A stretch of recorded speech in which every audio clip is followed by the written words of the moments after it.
tí kìíní ẹ bá gbé mi inú báyìí máa ń àtọ̀dá máa sọ̀rọ̀ wọ́n sọ̀rọ̀ á tún tẹ̀mí rì bóyá spirit Mohbad ni Ọlọ́run ló mọ̀ òkun lè ju spirit ọmọ yẹn lọ because spirit ọmọ yẹn ń dá gòbè sílẹ̀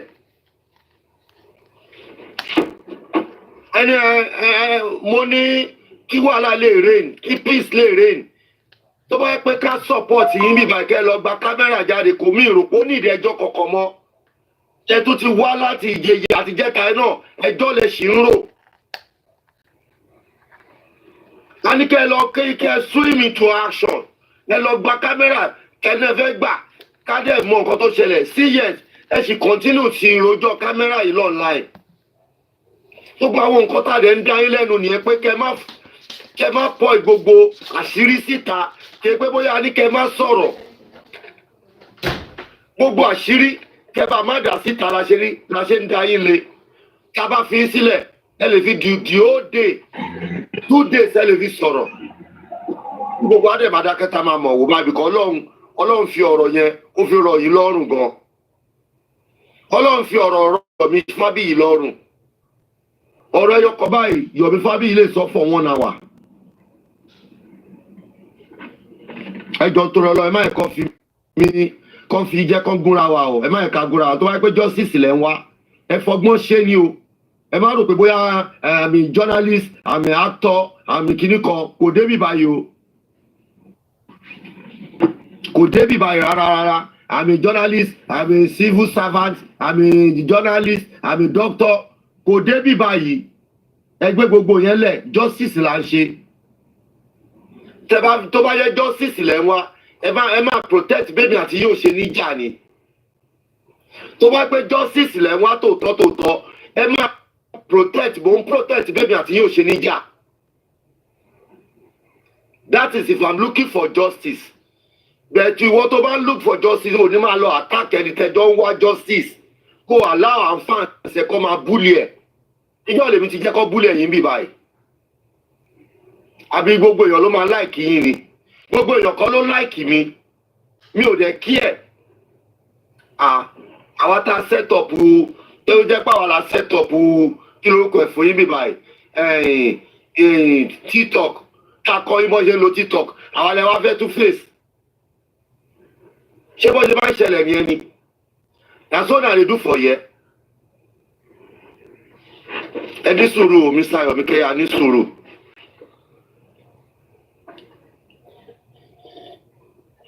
Yeah, Brother Lati, ẹ má bínú sá. Abẹ́rẹ́ ẹni tẹ́mi àti oníjàtì Yorùbá ò kí ń ro iṣẹ́ mi àti Yomi iṣẹ́ mi àti bọ̀dá Yomi níjà ní iṣẹ́ àti níjà. Ibì kan bọ̀ mo kàn fẹ́ fi mẹ́sẹ̀gì kan kún mẹ́sẹ̀gì. Kí ni ẹ ń bírèkì onílé? Mute kò mute.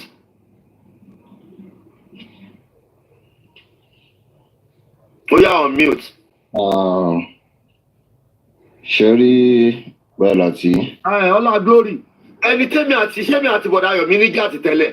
Àtọ̀ ṣẹ́rí ẹni tẹ́mi àti oníjà suddenly ọ̀rẹ́ máa become ọ̀tá. Brother Lati ṣẹ́rí a máa ní sùúrù ọ̀rọ̀ bọ̀dá Yomi ọ̀rọ̀ yẹn wà very very sensitive gan ẹ̀gẹ́ point mi sìn ṣẹ́rí èmi ò bá ní kí bí tí bá ṣe ń torí ti ọmọ yìí ni honestly speaking èmi bá ń kẹ́ kí ẹ rọra èmi bí akáyẹ karu be out for now because èmi gan wà lórí show wọn mo rí níbẹ̀ and mo dẹ̀ comment mo dẹ̀ wá comment bọ̀dá Yomi are you still in this game or not again because we bro bro Yomi ṣe sọ̀rọ̀ bọ̀dá Yomi I don't think bọ̀dá Yomi ready right to do something for us. Tó bá ready ni ẹ ti parí ọ̀rọ̀ mi ní jẹta kí ni bọ̀dá yóò tí wọ́n máa ń sọ̀rọ̀ fún ẹ̀wọ̀n jẹ́ kó ń sọ̀rọ̀ bọ̀dá jẹ́ kó ń sọ̀rọ̀ ẹlọ́gbà fara nígbà yẹn oríṣi lágbára. Wọ́n ti fún yín láṣẹ pé go ahead go and do it in your own way. That is it. I don't even understand why is it talking about this. Sọ́ni ti ṣó mọ́ sọ́ni ti ká tún ṣe ṣó lórí ẹ̀ mọ́.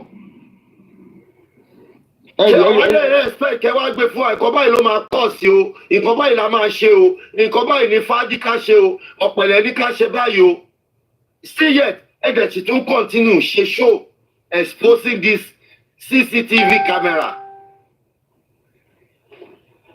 kò yé mi bẹ́ẹ̀ ṣe operate o kò yé mi rárá.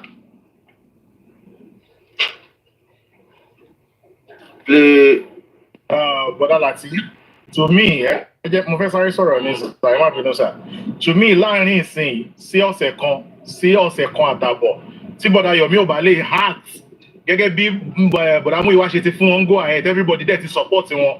Tí wọ́n bá ti lè hack láti sọ fún wa, kàn ṣe dandan kó sọ fún wa pé CCTV rèé. Tí wọ́n bá lè sọ fún wa pé CCTV ti wà lọ́wọ́ àwọn, ó ti wà in possession àwọn, then I don't think bọ́dá Yomi have anything to offer. Ó dàbí pé jọlá wá rò.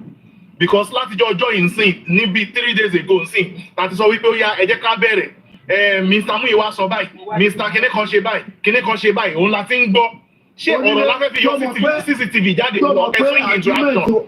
Onílé o ṣé o mọ̀ pé ń jọ yẹ agreement wa ni pé tá a bá ti ṣe tán ká péra wa ṣé o rántí pé ká péra wa la agreement wa. Bẹ́ẹ̀ ni mo rántí sá. ẹnì kò pọ̀ ẹnìkan o. Láti gbà yẹn olúkálùkù dẹ̀ lọ ṣé ẹ wá fi wá bá bọ̀dá Múyìwá jà ń bí ni àbí kí ni ẹ wá sọ ṣé ká di bọ̀dá Múyìwá lọ́wọ́ mú fún yín kẹ́ máa nà wọ́n ni ṣé yẹn wá fi wá justice ni. Ẹ kò ní bàjẹ́ lágbára Ọlọ́run. Àmín. Ó ti wà lórí social media ṣáàdì gbogbo àwọn tó wà lórí platform tó ti ń ṣe ayé ẹ̀. Má jẹ́ kẹ́ni kankan wá fi reputation ẹ̀ wá ba títì ẹ̀jẹ̀ rárá. Torí pé wọ́n ṣe yanjú ọ̀rọ̀ yẹn pẹ̀lú Yomi àti Múyìwá tí Múyìwá sọ pé òun á kárí owó yẹn kóun lọ lo lọ́ọ̀yà ti nǹkan kan bọ́ tá a bá sọ fún pé Yomi ò ní nǹkan lọ́wọ́ ó wá ṣe fíìmù London ni kò sẹ́ nǹkan tó lé Yomi but ọmọ ní àjẹkó ráì sọ̀rọ̀ ni lánàá tó mọ̀ pé ó lọ sórí platform ọmọ kékeré kan tó tẹ̀ tó rárá òun àti ẹni tó ní kọ́ má dárúkọ ń bẹ̀rẹ̀ sí wọ́n jọ lọ ń sọ gbogbo ọ̀rọ̀ yẹn ń bẹ̀ yẹn mú kan gbàgbé kọjá mọ́ kàn pé máa wo ibi tó kóra ẹ̀ wá á wá máa lọ gbogbo platform láti lọ máa rojọ́ CCTV tẹ́ni tó bá ní nǹkan lọ́wọ́ ò ní pariwo tẹ́lá àwọn tó ní CCTV náà wọ́n ní lọ kókó lẹ̀ ní. àbí àwọn náà wọ́n máa sáré kó lẹ̀ wọ́n ti lọ. àbí wọ́n gbé gbogbo ẹ̀ má dájọ́ ọdún lóhùn ẹjẹ́ bí Yomi máa ṣe tó ṣe ọmọ ní tíátà ni ọmọ ní tíátà Yomi kò ní kankan lọ́wọ́ ó ń ṣe òfin gbogbo nǹkan tó ń ṣe ó ń ṣe òfin ìmù ni. Kò ní kankan, you don't deceive yourself. Yomi tó wá sí lọ́dọ̀ tó ní wọ́n kọ wíńdò wọ́n fẹ́ gbajú wíńdò amóhùn nù lé mo ní kó shut up mo pè sórí tó ẹ̀ shut up don't say that in London here.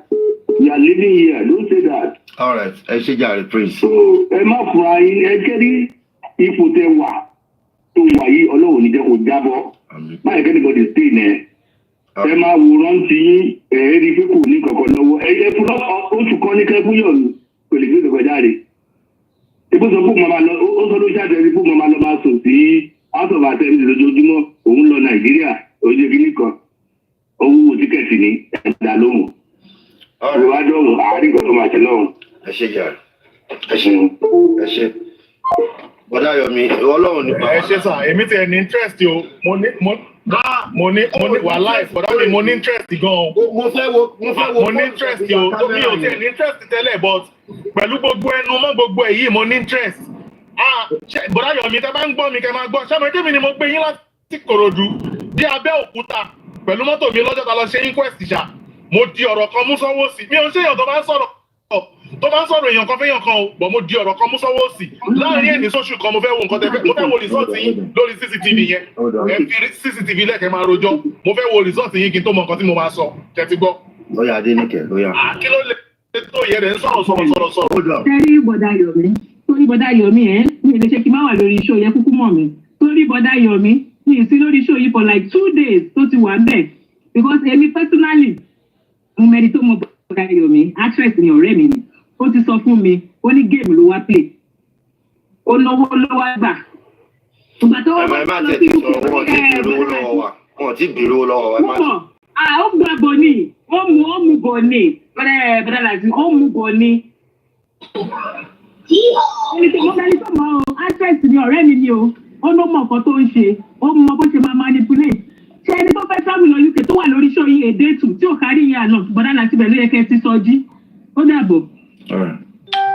ẹ káàsán múra láti. má dá wà lálẹ́. ẹ káàsán múra láti mo kí gbogbo ilé.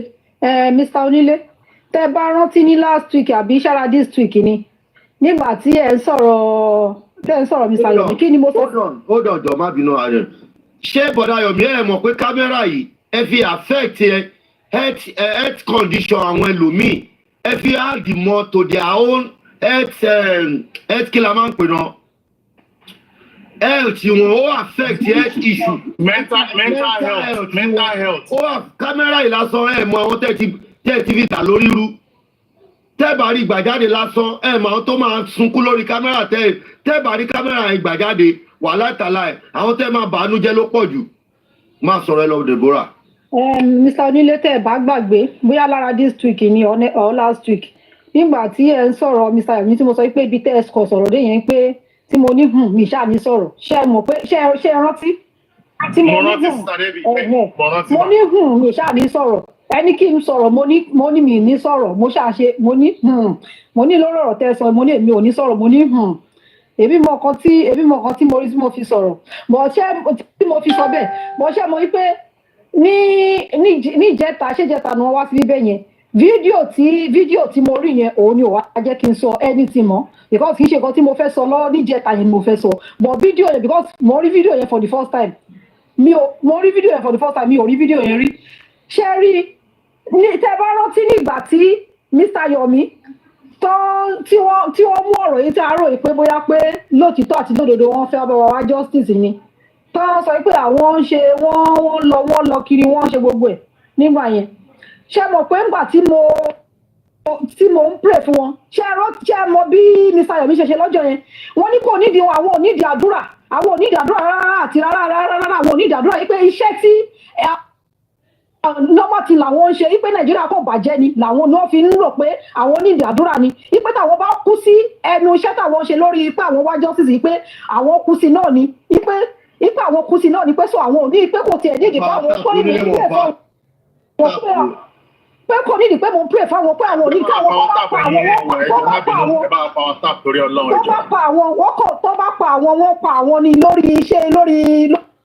iṣẹ́ yẹn pé kò nídìí àdúrà now ṣé wá rí kì í ṣe pé bóyá pé mo gbọ́ ní tì níbì kankan ṣùgbọ́n ṣé wá rí ọjọ́ tí Mr. Yomi wá pè lórí show tó wá sọ pé wọ́n fẹ́ pa àwọn pé àwọn ń sá lọ ni mo fi mọ̀ pé máa yìí kò gbé òótọ́ lọ́wọ́ because ẹ̀yin lọ sọ pé ẹ̀ nílò àdúrà yìí pé àyà yín gbé pé òun tí ẹ̀ nílò àdúrà rà pé tẹ́ ẹ bá kú tó bá pa yín lórí justice yẹn pé wọ́n kàn pa yín ni so pé kí anybody má gbàdúrà fún yín ẹ̀yin ẹ̀ lọ́wọ́ sọ pé wọ́n fẹ́ pa yín pé ẹ̀ ń sá lọ ibẹ̀ ni mo ti wọ pé no máa yín ò kì í ṣe olóòótọ́ bọ̀ ṣé ẹ̀yin lórí yìí ti. ṣé kí n fi kọ́rọ̀ tẹ sọ yẹn mà ṣe é ń fi kankan kún òótọ́ lọ̀rọ̀ tẹ sọ one two bí lóòótọ́ Yomi dig deep but I tell you the fact ma bí Yomi ṣe dig deep lárífà dig deep wọ́n ṣe ti lọ gé orí arífà dànù nílé nínú ilé arífà náà ṣe interview gan o arífà náà rìn arífà náà wo àwọn ọ́fíìsì kan wọ́n ṣe ti jí gbé tábàdàn sọ fún yín pé kẹ́ ní sùúrù tá n try láti guide yín ṣé ẹ wọ́n ní ìpẹ́kẹ́ tó wá mú wa definitely ẹ kàn ń dọ́gbọ́n wá sórí platform tẹ́ bá ti mú one or two things ẹ come again ṣe tó ní platform yẹn láti fi steal àwọn fans ẹ láti fi achieve nǹkan tẹ́yìn fẹ́ achieve. bọ̀dá Yomi mi ò láì nǹkan tẹ́yìn ṣe wàláì mi ò láì nǹkan tẹ́yìn ṣe mo ti gbọ́ èmi náà gbọ́ ẹ lọ́ọ̀tì nípa yín ẹ mọ̀ ọ̀rẹ́ mi náà ẹ mọ̀ pé actor lọ̀rẹ́ mi ẹ mọ̀ dáadáa ẹni tẹ́ ẹ mọ̀ ni kí ló dé ṣe báyìí tọ́mọ̀ tẹ̀sán wípé yàn nírú ìwà kan ṣèbódé yẹ kó máa pa àwa ẹ mọ̀ tàbálẹ̀ tí wọ́n ń tẹ̀ láti kọ́ṣọ́ yín ẹ wá lọ mú gbogbo wa lọ́tà àti fún yín ní flood nísìnyí ẹ lọ ṣiṣẹ́ láti jẹta ẹ ríṣẹ́ kankan ṣe ẹjọ́ lẹ̀ ń rò Mr. Muyiwa ṣe báyìí Mr. Muyiwa ṣe báyìí ṣé Mr. Muyiwa ló pa kámẹ́rà ni àbáwọn ló jí kámẹ́rà àti kúrò lórí yẹn àti kúrò lórí ẹ̀dẹ̀ swing into action ẹ̀dẹ̀ ń rojọ́ kí ló dé ọkùnrin ni yín náà ẹ má ṣe báyẹn jàre. ìjọ tí wọ́n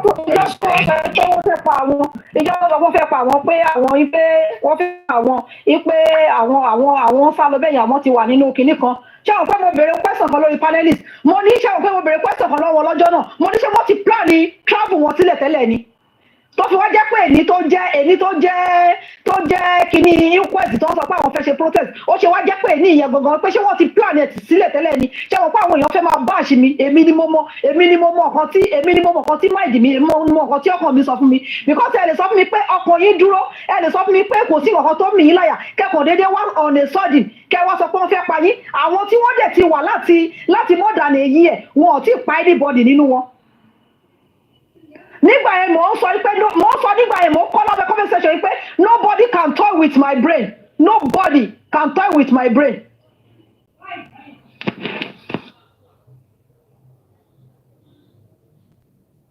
ẹ bá power tap èmi ò tí ì ní wá fún yín sí yín o bọ̀ mo ṣáà máa dúró torí mo fẹ́ wo result yẹn ẹjọ́ kọ́ ló kàn sí ẹ bá wa swing into action mo fi Ọlọ́run bẹ̀yìn ẹ fi ẹjọ́ lẹ̀ ẹ ti ní ká fún yín floor a dẹ̀ ti fún yín floor láàrin ẹnì sí 1 week kí ni yóò ṣe nǹkan tó le náà ṣèbí kẹ̀kọ́ get IT guy kó yọ jáde ni ó ṣe nǹkan tó le náà ẹ ní láti wá show wa pé òun rèé o ẹ kàn jẹ́ ká mọ̀ wípé ó ti wà lọ́wọ́ yín láàrin ẹnì sọ́sẹ̀ kan sọ́sẹ̀ méjì so be it ẹjọ́ nítorí Ọlọ́run ẹjọ́ yẹn kọ́ ló máa yọ CCTV mi tó wà ẹ̀ẹ́dẹ̀ jókòó sórí platform látàárọ̀ ṣúlẹ̀ ẹ máa rojọ́ èèyàn kan bẹ́ẹ̀ ṣe ń rojọ́ bọ̀dá Múyìwá ẹ̀ ń rojọ́ Lati snẹ́ wọn ò jẹ́ kẹ́ sọ̀rọ̀ wọn ò jẹ́ kẹ́ ṣe nǹkan tó pa Mohbad nìyẹn ni ebi nǹkan tó pa Mohbad lánàá fẹ́ rí anybody dẹ̀ ti ṣàṣìṣe sí yẹn kúrò lórí ẹ̀ kẹ́ fèsì nǹkan tẹ́ fẹ́ ṣe ẹjọ́ nítorí Ọlọ́run ẹjọ́ lórúkọ náà làwọn náà lórúkọ lóòótọ́ orúkọ kan lè lọ́jọ́ orúkọ kan lọ bọ̀ kò má tà wọ́n bí yín wọ́n sọ yín lórúkọ wọ́n bí àwọn náà wọ́n sọ wá lórúkọ olúkálùkù jọ protect orúkọ ẹ̀ náà ẹjọ́ nítorí Ọlọ́run mental health àwọn èèyàn ṣe pàtàkì gan lóòótọ́ ẹ má bínú sá ẹ lè sọ̀rọ̀ sá ọlá glory. ẹ tẹ̀ dúró okay now nísìnyẹn bọ́lá Yomi ó ti fún wa ní clue nǹkan tàfẹ́ ẹ̀kọ́ tí yẹ ká ṣe right kí ló tí àwọn legal team yẹn tí wọn ò lè just strike lórí action straight away kàdé mọ́tàfẹ́ because ọ̀rọ̀ Yomi yẹ ká gbọ̀gbé pa ẹ̀ 0 ni Yomi has nothing to offer us lóòótọ́ wọ́n ti fún wa ní àwọn nǹkan tá a fẹ́ bó bá ṣe máa rìn débẹ̀ yẹn káwọn legal team yẹn kọ́ iṣẹ́ lórí ẹ̀ náà ẹgbẹ́ kìíní sí after àwọn lọ́ọ̀yà tá à ń lò àwọn wọn lè sọ pé àwọn ní NGO náà wọ́n lè lo NGO láti lè gba nítorí gbà jáde náà a ní láti máa dúró de ọ̀rọ̀ bọ̀dá Yomi ó kàn pé sàkámàjẹ́ ní kàn scam wa ni ọ̀sẹ̀ bá wà níbi tó ti ń sọ̀rọ̀ lánàá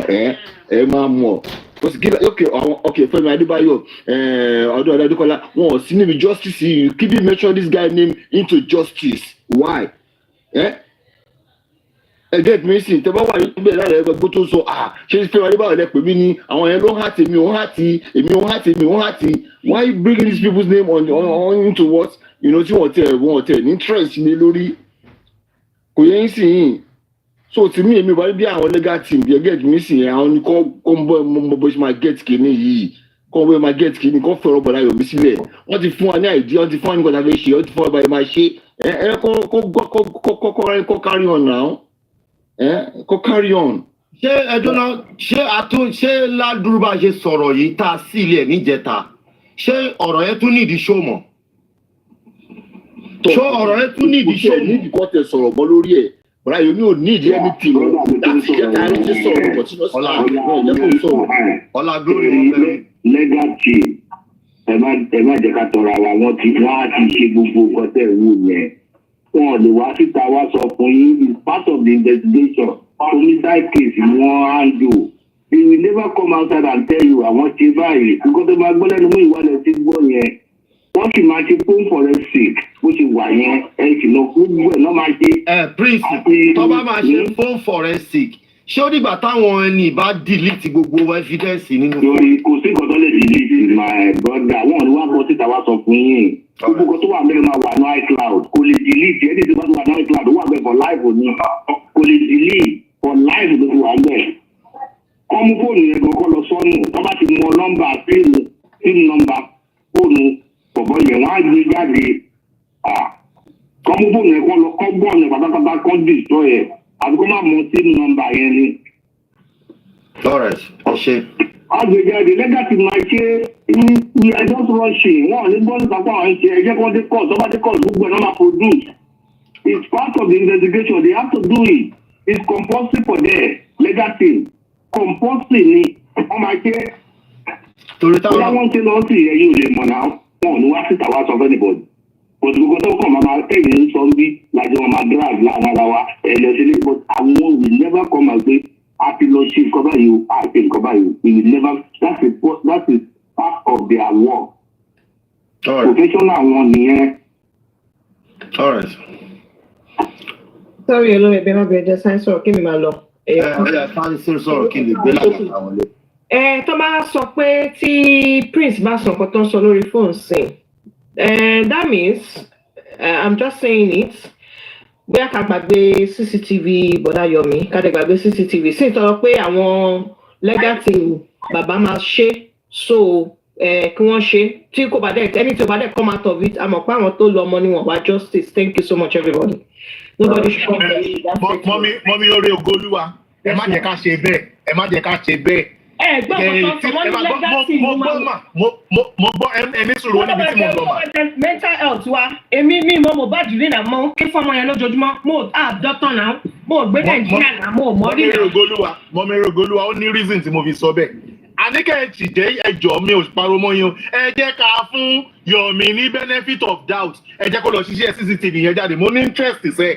àní tó bá jọ̀rọ̀ owó máa gbowó fún bíbá tí CCTV yẹn mo ní interest sẹ́ ẹ jẹ́ kó lọ ṣiṣẹ́ CCTV tó ti torí ẹ̀ fún gbogbo wa ní ṣéèdì yìí ẹ jẹ́ kó lọ ṣiṣẹ́ CCTV yẹn jáde mo ní interest. Ọlọ́run ẹbí kẹ́ ẹ̀ understand nǹkan tí Prince sọ ni àbí èmi ni mò ń fi brain mo understand nípa dáadáa. nǹkan tí mo ṣáà sọ ni wọ́n sọ pé àwọn legal team ń ṣe wọ́n máa ti ṣe so that means ó máa ó yẹ kẹ́ ẹ understand máa pè é later. ẹ ṣe ògo Olúwa.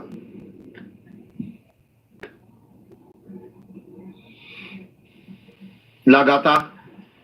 Ẹ fẹ́ pa wá ní ẹ̀yẹ́ bí Mohbad. Àwọn tó àmì everybody ẹjọ́ torí ọlọ́ọ̀bá ọmọ ọ̀tá. Ẹ wo gbó ọdún ní ti funfun sọ́ọ̀lá mo ti ní irúgbọ̀n sọ́ọ̀lá. Ẹ̀ǹbẹ̀lẹ̀ǹbẹ̀ olólùlù. lórí ọ̀rọ̀ Mohbad mo ti dàgbà sọ́ọ̀lá. Ẹjọ́ má bínú. Ẹjọ́ má bínú gbogbo ilé. Mo kí ẹ̀yin dáàdì mi, ẹ̀yin mọ́mì mi, ẹ̀yin ọ̀rẹ́ mi, àbúrò mi, àǹtí mi. Kí n kẹta tó bẹ́ẹ̀ ká you mute. Ẹjọ́ ẹ̀yin bí Mohbad ṣe fẹ́ pa gbogbo wa ní ṣe fẹ́ pa wa. Mental health wa lẹ́kọ̀ọ́ ń tọ́ pẹ̀lú ṣe fẹ́ pa wá ni. Ẹjọ́ náà. Ó ga o. Ó ga o. Jẹ́ ń gbọ́ Lagata náà jọ. Lagata. Ẹ káàárọ̀ gbogbo lé o. Mo kí gbogbo comment section gbogbo social media. Ẹ jẹ́ bá kọ́ àtàpọ̀ ẹ share the show. Ẹjọ́ ẹ̀ tí share wọ́n tó bá mi share show wọ́n á pínrin kàn ẹ̀. Wọ́n á pínrin kàn yín lágbára Ọlọ́run ẹ bá mi share ẹjọ́. 10 people should share to 10 people please. 10 people should share the show to 10 people please. 10 people should share the show to 10 people please. Yeah, like solution. Yes. Yeah, me àjọ miss call ara wa because all why mo busy gan bíṣẹ́ so gbogbo nǹkan tó kàn ń gbòòrò ta sí mi létí mi really understand lórí tí ó kàn fẹ́ sọ̀rọ̀ ni. Hold on. Lagata. Yeah, Barati. Firstly, I want to do a disclaimer. Everything as my association with Yomi Fabiyi, I'm disowning and I've withdrawn since 2 months ago from it. I've said it before, sir. The only reason why I contacted Yomi then was because some people tried to contact me and say, Baba, Yomi posted something on his Instagram. And then I can get hold of him so that we can have a big voice as an activist that is supporting justice for Mohbad. She gets. So, mo de ìgbà ṣe rally yẹn nígbà yẹn ni mo de inbox Yomi mo gba number lọ́wọ́ Amudaiko tó jẹ́ brother mi mo de message ẹ pé a máa like láti wá join wa ní protest abẹ́ṣe ní UK torí nígbà yẹn ó wà ní Manchester ní London bíbá mo ṣe message ẹ̀ ṣùgbọ́n the message ẹ̀ ó ní òun ti kúrò London pé òun ti lọ sí Èkó nǹkan kan bẹ́ẹ̀ and we left it. So there was a time tó wá post nǹkan kan of recent lórí page ẹ̀ ní Instagram. Àwọn èèyàn wá contact mi pé Alagata Yomi Fabiyi post nǹkan kan ó lóun fẹ́ dá sọ̀rọ̀ justice for Mohbad kí ni kan pé kí n pè é. Mo ní mi ò fẹ́ pé o pé mo ti bá sọ̀rọ̀ ńgbà kan rí pé mi ò rò pé ó ní interest nínú kíní yẹn kankan. Ó ní kí n pé pó post ẹ̀ lénìí ó send the post yẹn sí mi. And then mo wá pè ẹni yẹn wà lórí call gbọ̀ngbà tí mo pè. So bí ṣe pè tán mo bá sọ̀rọ̀ pé justice for Mohbad nǹkan bàbá Yomi. I am saying to you, brother, tí gbà tí mo bá ń sọ̀rọ̀ ọjọ́ yẹn, mo ní mo fẹ́ wá engage Yomi, right? Lórí platform mi, mo send request sí ń jẹ́ yẹn bẹ́ẹ̀ gbé mi sókè. Ẹ mọ̀ mọ̀ pé rí. Tó bá show fún Yomi, come up here, kájọ sọ̀rọ̀ báyìí mi àti ẹ. Ó mọ̀ fúnra rẹ̀ pé irọ́ ló ń pa fáwọn èèyàn.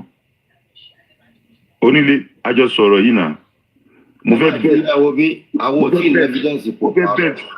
bet anybody but Lati ma ti yan 1,000 euro. Tí Yomi bá gbé any link of CCTV jáde fún ẹ ká jọ bet 1,000 euro right now. No le bet no. Ṣé ṣéèkì sí. Ẹ jẹ́ kí mi ṣe mi dùn máa Lagata ẹ send 1,000 euro yẹn sí mi àgbà tí bọ́dá Lati later. A solution on a very good day. Kí ló dé tí wọ́n ṣe kí ló dé tó ṣe ń rí láìlé kí Yomi gbé CCTV camera jáde? Ṣé detective lòun ni? Ẹ jẹ́ hold on sir, Because I don't understand this. Mr. King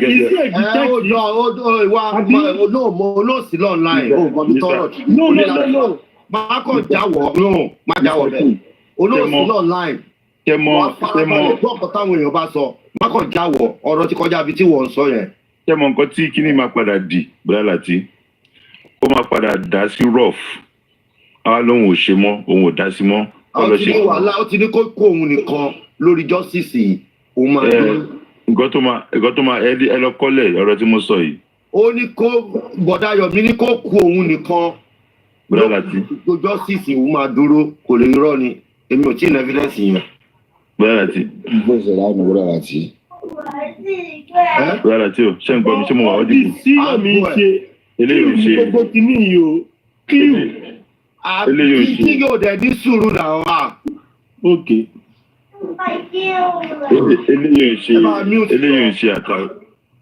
Eléyìí ṣe àtakò. Nínú justice for Mohbad yìí, kíyàn tó mú àwọn tó jẹ́ ẹlẹ́tàn bọ́dá Lati ó máa ń pẹ́ gan. Èmi dẹ́lẹ́tàn. Ṣùgbọ́n ẹ̀yàn tètè dá wọn mọ̀, wọ́n máa ń wọnú èèyàn tán kẹ́ tó mọ̀ nínú justice yìí. Ṣùgbọ́n like you said, benefit of doubt. Yomi, they have given you permission to go and use your NGO lawyer, the legal team and Baba Mohbad and Justice for Mohbad GoFundMe will pay for your expenses. Hello, lawyer yín dìde. Go and we'll give you 1 month. Hello, fún wa ní produce. CCTV camera Bọ́dá Lati, lawyer kan ló máa lọ gbà o.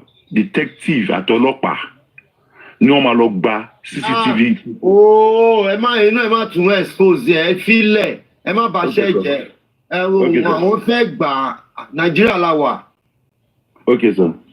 All right. Ẹni tí ẹ mi ò fẹ́ kó sọ pé àwa la bà gbogbo mission yẹn jẹ́. Nígbà tó bá mi sọ̀rọ̀. Lagata ní kẹ́ ẹ filẹ̀ sí bẹ́ẹ̀. Ẹ jẹ́ ká fún wọn benefit of doubt. Ẹ jẹ́ ká jẹ́ kán ṣiṣẹ́ wọn. Ẹ má yẹ ká fẹnu bá wọn ṣiṣẹ́ yìí. Bẹ́ẹ̀ máa rọra ọlọ́mọdé ajá núwèé lè géèyàn jẹ o.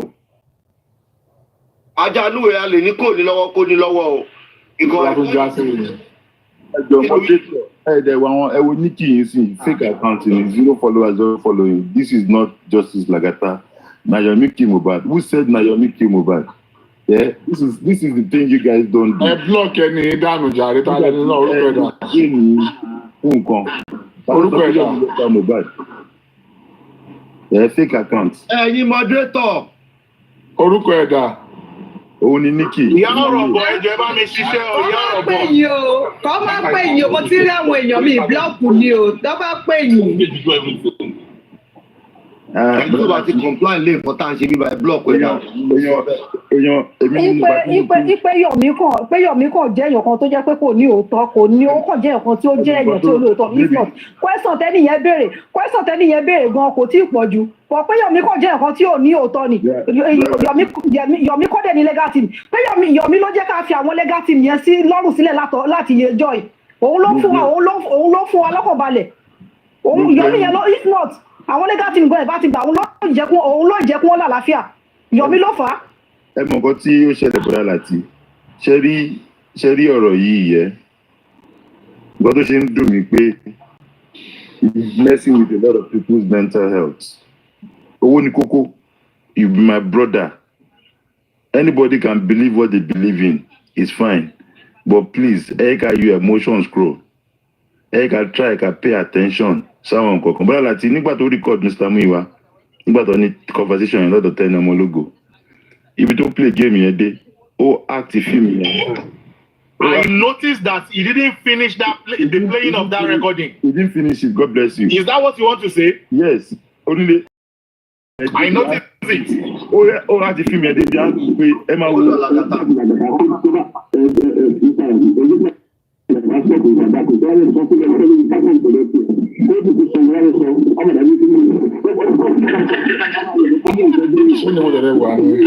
The same voice iná ló máa ń tàkì lórí platform yìí. Ìwọ wá sórí panel bí wá sọ̀rọ̀. Lagata máa ṣe bẹ̀yìn, let's leave this thing safe. So nǹkan tẹ́lẹ̀ yìí sọ ni pé ẹ má jẹ́ ká bá aṣẹ́ jẹ́ kó má náà wà lába nǹkan òun jẹ́. Nǹkan tó ṣe ń dùn mí pé Mr. Yomi go need the show mọ́ lẹ́yìn tá a ti conclude ọ̀rọ̀ tá a ti jọ yanjú ẹ̀ ń bí báyìí. Mr. Yomi ò need the show mọ́ lórí CCTV camera láti ṣì máa ṣe analysis lé lórí. Mr. Yomi ò need the show mọ́. Exactly, Bọ́dá Láti. Nígbà tó ní evidence lọ́wọ́, ó dẹ̀ bá mi sọ pé ó ti wo footage yẹn fúnra ẹ̀ ló sọ fún mi pé ó ti wo orí movement in 11:30. Mo dẹ̀ ní if that should be the case, go and send it to the legal team o. Let them use it. Ẹni tó ní kájọ lọ create group kájọ lọ sọ nǹkan lẹ́yìn ní mi ò bàjà ló ti ń bá mi jà ládùúrú wàhálà tí mo ṣe bí ń jẹta. Bọ́dá Láti ṣé mo pé nígbà tí Mr. Yomi ń sọ̀rọ̀ ṣé o gbé Mr. Yomi ń sọ pé kò sí pé ọlọ́pàá ò lè rí nǹkan tó ṣẹlẹ̀ nínú ilé Mohbad yẹn pé tó bá tiẹ̀ dórí ahun wọn máa ṣiṣẹ́ ṣé mo pé bí ìgbà tó jẹ́ pé àwọn fúnra wọn ti rí fídíò yẹn ni àwọn ti rí fídíò nǹkan tó ṣẹlẹ̀ nínú ilé yẹn ni because gẹ́gẹ́ bí nǹkan tí wọ́n sọ lórí panelist yìí o lórí panel lọ́jọ́ yẹn tó sọ pé ẹni tí ọlọ́pàá tó bá rí fídíò yẹn tó bá rí nǹkan tó ṣẹlẹ̀ nínú ilé Mohbad bọ́n ṣe pa bọ̀bọ́ yẹn nǹkan tó ṣẹlẹ̀ nínú ilé yẹn wọ́n ní tọ́lọ́pàá yẹn bá jorí ahun wọ́n ní wọ́n á ṣe iṣẹ́ wọn ní iṣẹ́ ok tí bọ́dà Muyiwa ọba wa píkì ọba wa wá níjẹta láti wá sọ̀rọ̀ nǹkan tí Mr. Yomi ti ń sọ àwa ti bílíìfì pé wọ́n ti fún àwọn legal team ní evidence táwọn yẹn ò wá ṣiṣẹ́ wọ́n sọ pé gbogbo evidence tó yẹ káwọn fún àwọn legal team wípé wọ́n ti fún wọn ṣé àdírẹ́sì ìsọnù yẹn ṣé òun wá ní evidence wọn fún legal team tí wọ́n sọ. Ó ti tó ẹ fi Yomi sílẹ̀ ẹ já fi Yomi sílẹ̀ ẹ má bàṣẹ́ jẹ́. Solution. Bọ́dá Láti. Solution. Ṣé bẹ́ẹ̀ tẹ́ máa ti ń yí stand ó wà lórí platform Yomi nígbà tí ó ń sọ̀rọ̀ CCTV. The only thing tí Yomi ń sọ ó ní ilé kejì tó wà lẹ́gbẹ̀ẹ́ Mohbad ó ní structure kan náà lọ fi kọ́ ilé yẹn bí CCTV ṣe wà nínú ilé ọ̀gbẹ́ni yẹn náà ló ṣe wà nínú ilé Mohbad wípé òun dẹ̀ rí pé definitely nǹkan kan máa ṣẹlẹ̀ bẹ́ẹ̀ but the only ọ̀rọ̀ tó sọ wípé ó ní máa yẹn sọ pé òun notice pé nǹkan kan ṣẹlẹ̀ lọ́jọ́ Monday nínú compound yẹn so gbogbo tí Yomi ṣì ń sọ ó ń give clue ni.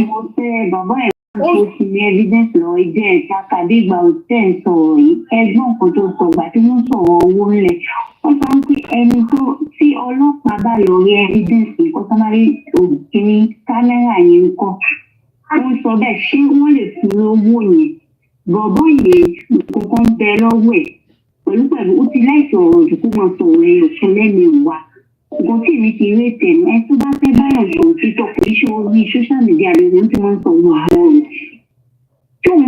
òtítọ́ àtòdodo kì í ṣe orí social media yóò ti mọ sọ̀rọ̀ jáde. Bọ̀bọ́ yìí kókó ń bẹ lọ́wọ́ ẹ̀, ó ti ní evidence owó ló ń wá.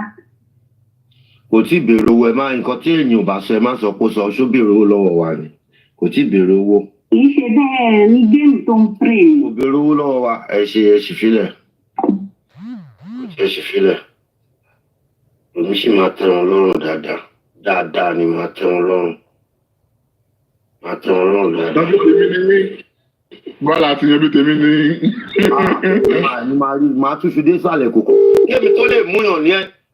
Kémi tó lè bá bọ̀dà yọ mi jà ó dìgbà tèmi bá rí kámẹ́rà. Hello. Hello, ṣe wà. Ẹ wà o. Ẹ kó ètò. Ẹ̀kọ́ tó ń kọ̀ rẹ̀ ṣọ̀ṣẹ́ tí Yomi ó lè èèyàn ní láti bá ẹ̀ sọ. Ṣé kò lè confide nínú ẹ̀yìn ni? Àná ni Kẹ́mi àti Oníjà ta ti yọjọ́ ọ̀rọ̀ ní ìjẹta tó ń bá mi jà lánàá. Bó ṣe ń sọ̀rọ̀ lánàá, bó ṣe ń sọ̀rọ̀ ìsìnkú ìlú sọ̀rọ̀, bó ṣe ń sọ̀rọ̀ lánàá èmi ò láìkí ẹ̀. Because ó ń sọ̀rọ̀ with bóyá ẹ̀yin àti ẹ̀ bẹ́ẹ̀ ṣe jẹ́ kó sọ̀rọ̀ yẹn náà ó ń dùn òun fúnra ẹ̀. Àti bó ṣe wá sọ̀rọ̀ lórí platform ẹ̀ mi I don't like it. Mi ti ẹ̀ welcome ẹ̀ rárá. Because ṣe ló fẹ́ máa dàbẹ́ ni pé bí Bukky ṣe sọ̀rọ̀ lónà ṣe fẹ́ máa sọ̀rọ̀ lánàá yẹn pé wọ́n wá ń ṣe kíní kan wọ́n wá ń ṣe gbá wọ́n wá ń ṣe olùmọ̀ye sọ pé okay tó ẹ pẹ́ fẹ́ support bọ̀bọ̀ ìwé tí mo mọ̀ pé fẹ́ support ẹ̀ ṣe sọ pé kó confide between both of you tó ẹ kó ti ní kíní yẹn lọ́wọ́ because bó ṣe ń sọ̀rọ̀ bá pẹ́ mọ̀ like what that woman just said now because ó kàn continue láti máa sọ̀rọ̀ the same thing ló continue láti máa sọ tó ẹ kó ní kíní yẹn lọ́wọ́ ó lè confide nínú ẹ̀yìn bó tẹ̀ jẹ́ clip kékeré ló kò máa ra send sí. Wàhálà ẹnu mi á mú níta ẹnu mi á mú ẹnu náà rí ẹnu mi á ṣàpù wàhálà tí má ní kẹ́ mú wá ẹsẹ̀kẹsẹ̀ lẹ́ máa fowó lẹ̀. Of course now, of course. Yorùbá wọlé ìbò ní sin is believing. Bẹ́ẹ̀ni. Ṣé pé kọ́tà bá rí ọmọ tó bá fẹ́ ṣe kíní kan lé lórí? Ẹ mọ nǹkan tó ń dùn èmi sí. Ọmọ ọmọ rẹ̀ ṣe ń sọ̀rọ̀. Brọ́dà mi. Ìkọ́ tọ́rọ̀ bá ti pọ̀ jù. Ẹ mọ.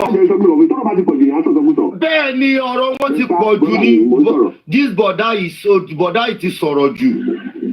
Ọ̀rọ̀ kámẹ́rà ìbọn ẹ ti expose ẹ̀ fúnra ara yín jù. Ẹ ti fún àwọn opponent ní clue bó ṣe lè pa bó ṣe lè yí dé bó ṣe lè ṣẹ́dítì. Kò yẹ kọ́rọ̀ yìí kó lọ fún àbòṣe lọ lórí social network. Exactly. Ó fẹ́ kọ̀ wá ní ìyọ̀kọ̀ ìgbà máa nínú àwọn kìíní tẹ̀kọ̀ máa bá sọ̀rọ̀. Ẹ tí ó bá gbé tí wọ́n jà kọ́lẹ̀. Ó máa sọ́ndí it's only work like that. This is speaking something. Ó ti ń bá wọn àgbẹ̀ kọ́ bá sọ̀rọ̀ bó ṣe ń sọ̀rọ̀ lánàá àwọn láìpẹ́ ètò wa. Láìkẹ́ ìwọ́n ti ní máa di tó máa rí yín fún pàápàá. Ẹni tẹ́mi àti Oníjà mi ò níjà pẹ̀lú ẹ̀ ó dẹ̀ ti ń tró bá. We understand what you are doing on your platform. Ẹni tí òye ni kò yé tí ó ti yé yín báyẹn ẹni tí òye ni kò yé òpònú Yorùbá ọmọ tí ò bá yé ni òye tí ó ti yé yín báyẹn òpònú I repeat myself òpònú ọmọ Yorùbá tí ò bá yé òun ni kò yé àbí àgbàlagbà ṣe máa ń ṣe nìyẹn kò dìgbà tí wọn bá pé 60 years tí wọn bá pé 70 years kan tó pè yàn lágbà ọmọ kékeré mi ò gbọ́ ju àgbàlagbà mi lọ tí ó ti yé yín báyẹn and then bẹ́ẹ̀ ṣe ń ṣe dẹ̀rẹ̀ kẹ́ ti máa ṣe tí ó ti yé yín báyẹn so ẹ bá sọ̀rọ̀ ẹ tó bá lè bá sọ̀rọ̀ kó bá Yomi sọ̀rọ̀ àbúrò sì jẹ́ sílà wáyé ẹ kọ́ bá sọ̀rọ̀ ó ṣe ń sọ̀rọ̀ lórí platform ẹ̀wọ̀n ìṣẹ́ báyẹn sọ̀rọ̀ ẹ ti yé mi ní sọ jù ẹ lọ thank you.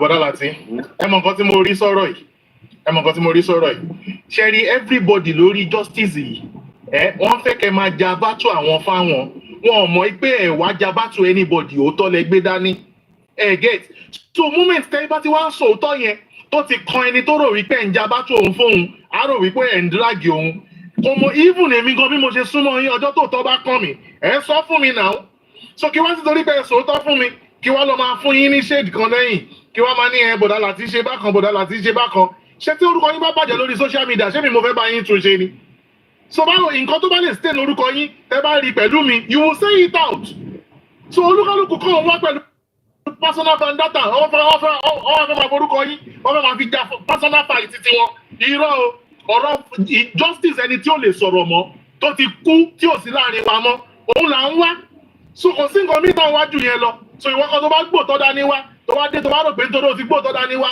o lè sáré fi irọ́ díẹ̀ kún kó fi wá àbẹ́ wárò ẹ jáde tàbá dẹ̀ ti wá jáde a máa sọ fún ẹ bàbá ti sọ fún ẹ̀yin ò wá mí pé kó wá lọ máa bá wa jà àbí nǹkan kan I will mute again. Nǹkan tí mo rí mẹ́rin yẹn.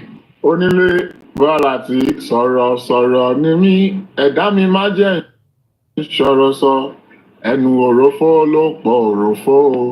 Ẹni tó bá mọ̀rọ̀ sọ kó rántí àwọn tó mọ̀ gbọ́ because ní ayé yìí ìwọ tí ó ti ẹ̀gbọ́n tó dá ní pàápàá tó bá ṣe àṣejù tó bá sọ̀rọ̀ jù á padà tàn sí ẹ lórí. Understand? And wọ́n ní tí bàtà bá ti ń dún kọlákọlá jù ìṣe tó tún fẹ́ yá ni.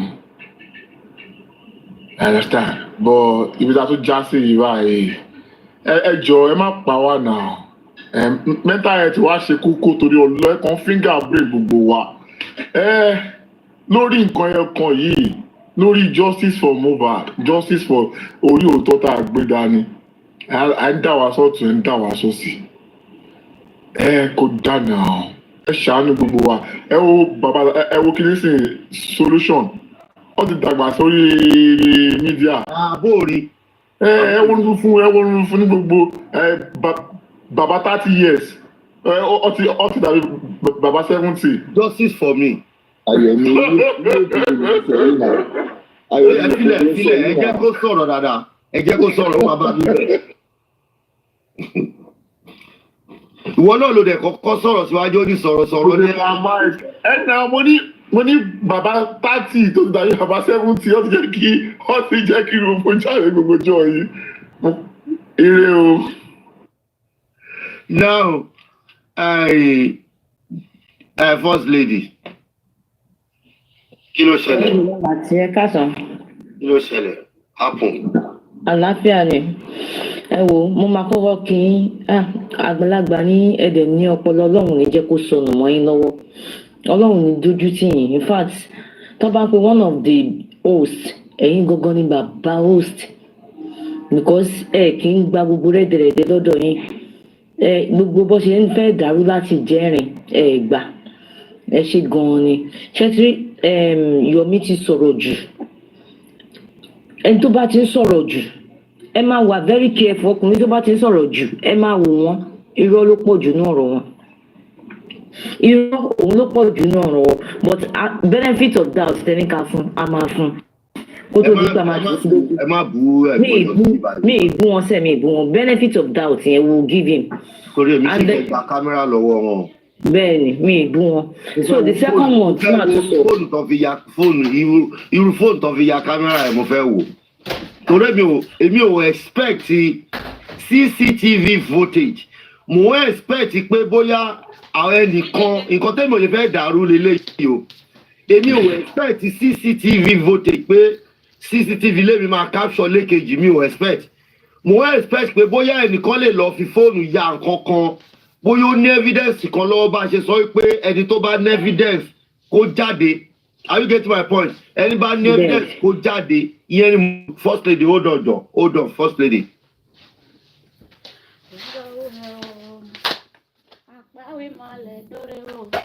Ẹ sọ̀rọ̀ bá sọ. Olúrẹ̀bí ẹ pẹ̀lẹ́ wọ́n kúkú tí kì í ná pé orí lárí àríro abẹ́ àbòwẹ́ ẹ̀yìn náà. Ẹ má gbé kárí mọ́ wọ bí ẹ má gbé kárí mọ́ sí ìdìbò ìjọ tó lọ. Now on a serious note láti fẹ́. Ẹ jẹ́ kí kárí mọ́ wá kó fún wa. Ẹ má ẹ̀ka tọra wa tó ti ẹ̀yìn sìn. Yorùbá sọ pé tí a bá ra irọ́ a lè ra òótọ́. Èmi náà fẹ́ tẹ̀fẹ̀ ara mi lọ. Exactly and a máa fẹ́ fún everybody ní benefit of doubt ohun tí tẹ̀lé ẹ bá tẹ́. Ṣé wọ́n pé at times wọ́n ní èèyàn tó ń parọ́ fún tí ọ̀bá mọ̀kọ́rọ́ náà ń pa fún ẹ̀ tó ṣàn parọ́ mọ̀kọ́rọ́ lòun ń pa. And even though we reasoned with ọ̀rọ̀ yìí to some extent ṣé ti yẹ yín sìn ẹ sì jẹ́ ká fọ̀rọ̀ síkù bí àgbà. Wọ́n fún bàbá yìí ní 1 month kọ́ lọ mú nǹkan tó sọ fún àwọn wọ́n ti dùn náà láti ṣe é bá gbà mí láàyè. On a professional level, I would want to chip some things into it. I've said it. Criminal justice is by field here. Now, kò sí láti pé tí èmi àti ń ṣe máa gbé ẹgbẹ́ ara wa àbí tí èmi àti ń ṣe máa gbé àdúgbò tí kámẹ́rà ìta ilé yín àbí kámẹ́rà inú ilé tí yín máa rí inú ilé ti tèmi It's called privacy for a reason. Camera ti ó lè rí gbogbo inú compound mi, ó lè rí portion compound mi, ó lè rí ẹ̀gbẹ́ kan ilẹ̀kùn mi, ó lè rí ẹ̀gbẹ́ kan window mi. Ìyẹn bá ń sọ yẹn lèmi ṣe bá package ẹ̀ wípé èmi ò expect CCTV camera. Mo expect bóyá wọ́n fi fóònù ya evidence kan bóyá òun náà fẹ́ gbà. Yeah, so ẹ jẹ́ kí n bọ̀rọ̀ mi délé. Now, if let me put it to everyone. If we say we're expecting a footage anywhere, you should be expecting two. And this is the reason why you should be looking for two. The first footage you might be looking for will be the one on the outside of the house. Like bóyá neighbor tó face ẹ̀, àbí neighbor tó wà lẹ́gbẹ̀ẹ́.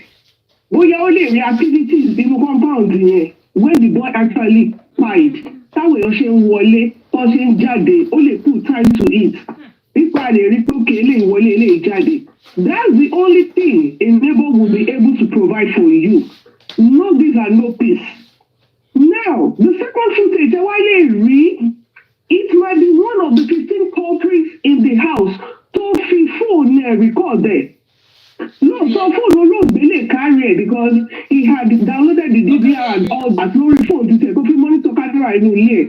But it is if you see mobile phone or if you happen to see his iCloud or if you happen to see woman's phone, that is when we can trace this evidence to them. However, Ṣẹ́yìn àwọn 15 tó kù tó wà ní inú ilé yẹn, ìgbà tí ọ̀rọ̀ yẹn ṣẹlẹ̀, they might have used their phone to record the event of things as well. Pé okay, ó déwájú ó dẹjọ́, let me use this and keep it to exonerate myself.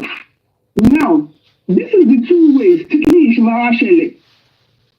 Tẹ́bá rí títí ní ìta, ó wà helpful. You might be able to put a time and date to it. Say, okay, this is actually when the event of things happened in that house for real. Which is number one. Number two, tí a bá tún wá rí sí inú ilé tí èèyàn kan kò fi phone record or phone olóògbé, it's gonna help in the sense that pé tí ìyẹn bá wá jáde síta, ó lọ wá force ọwọ́ ọlọ́pàá àti ìjọba pé àṣírí ti tú. What we're trying to bury. They won't be able to face with the public and tell us that okay, even with this evidence we're able to produce, of course still it would be a big shame and a national disgrace on them. So if anybody is promising you a CCTV or a recording, it's going to be in two places. It's not going to be one from the street. It's going to be one from the main inside. And number two concern, tí èmi wà concerned o láti sílẹ̀. Ọ̀rọ̀ ìlú òyìnbó ó yàtọ̀ sí ọ̀rọ̀ Nàìjíríà. If a case goes to high court or it goes before a judge, tó ti yẹ yín sìn, there are some instances and many cases where a judge, even though the evidence might be so incriminating, pé kíni yìí, ó dá mi lójú pé tí judge yìí bá rí kò sí ni, ó máa gbà wọlé. But at times they dismiss it. Do you know the reason why? Evidence why people were admissible because it was not legally obtained by the right channel. Any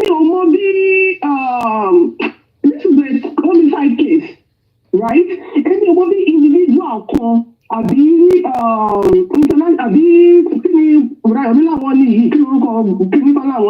foundation kan bó ṣe jẹ́ ẹ má jà doubt ẹ má ti doubt ẹjọ́ ẹ má gbà. Àwọn tó bá sọ pé àwọn ti rí kíní tí ní ilé gangan tó ti rí. So this thing should be useful for us at the end of the day. Kí wọ́n má fi èlò ìlú òyìnbó fi kó wa ní omi ọbẹ̀ jẹ́ pé okay, it is not obtained through the right channel. Gbogbo àwọn tó bá ti rí ẹjọ́ ẹ jẹ́ ká mọ̀ pé kíní yìí ẹ rí for real. And let the right authority, let us force their hands to be the one to lift it and obtain it. Thank you very much. Lati.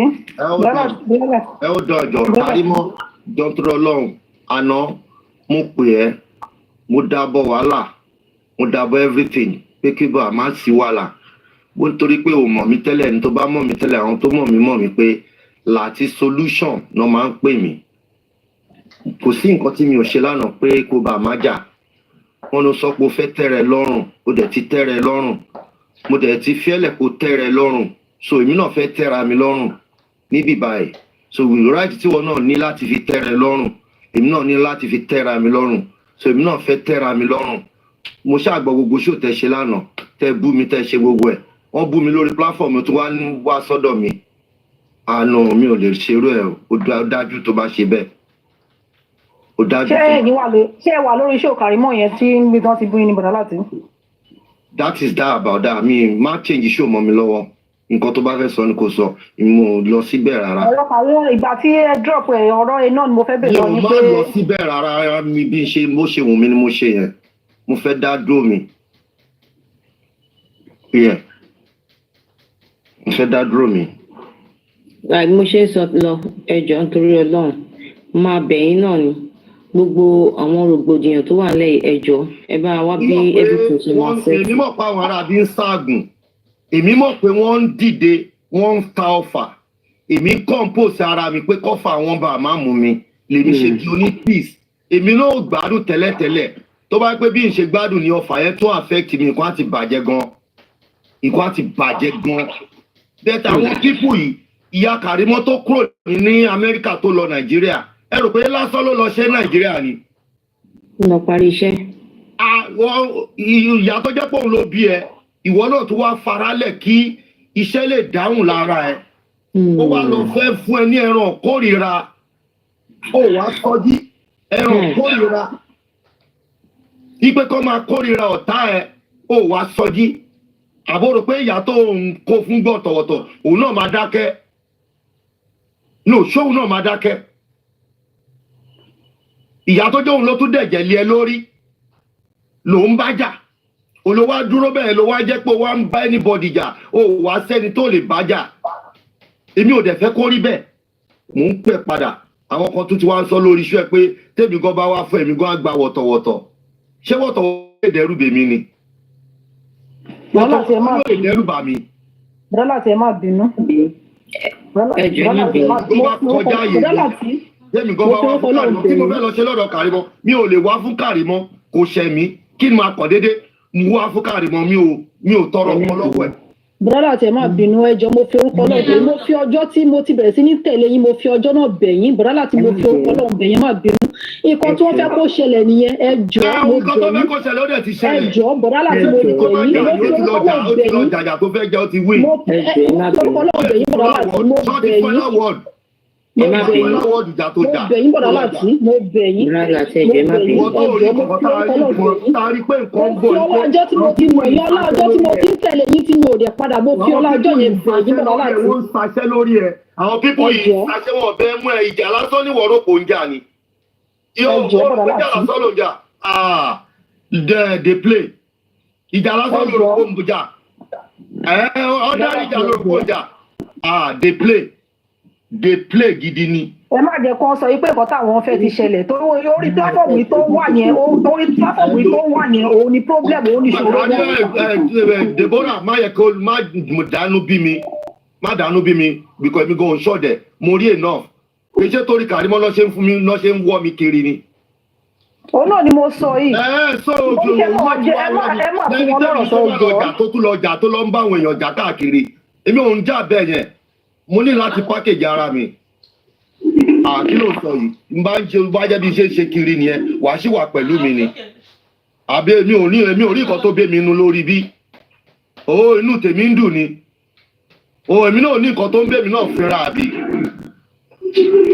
bàbá lórí olórí àwùjọ àwọn agbé tèmi lọ ẹ lo ẹjọ́ ẹgbàá tẹjà rẹ àpọ́nlé là ń jọ sọ ẹ ló ta ni ẹ ló.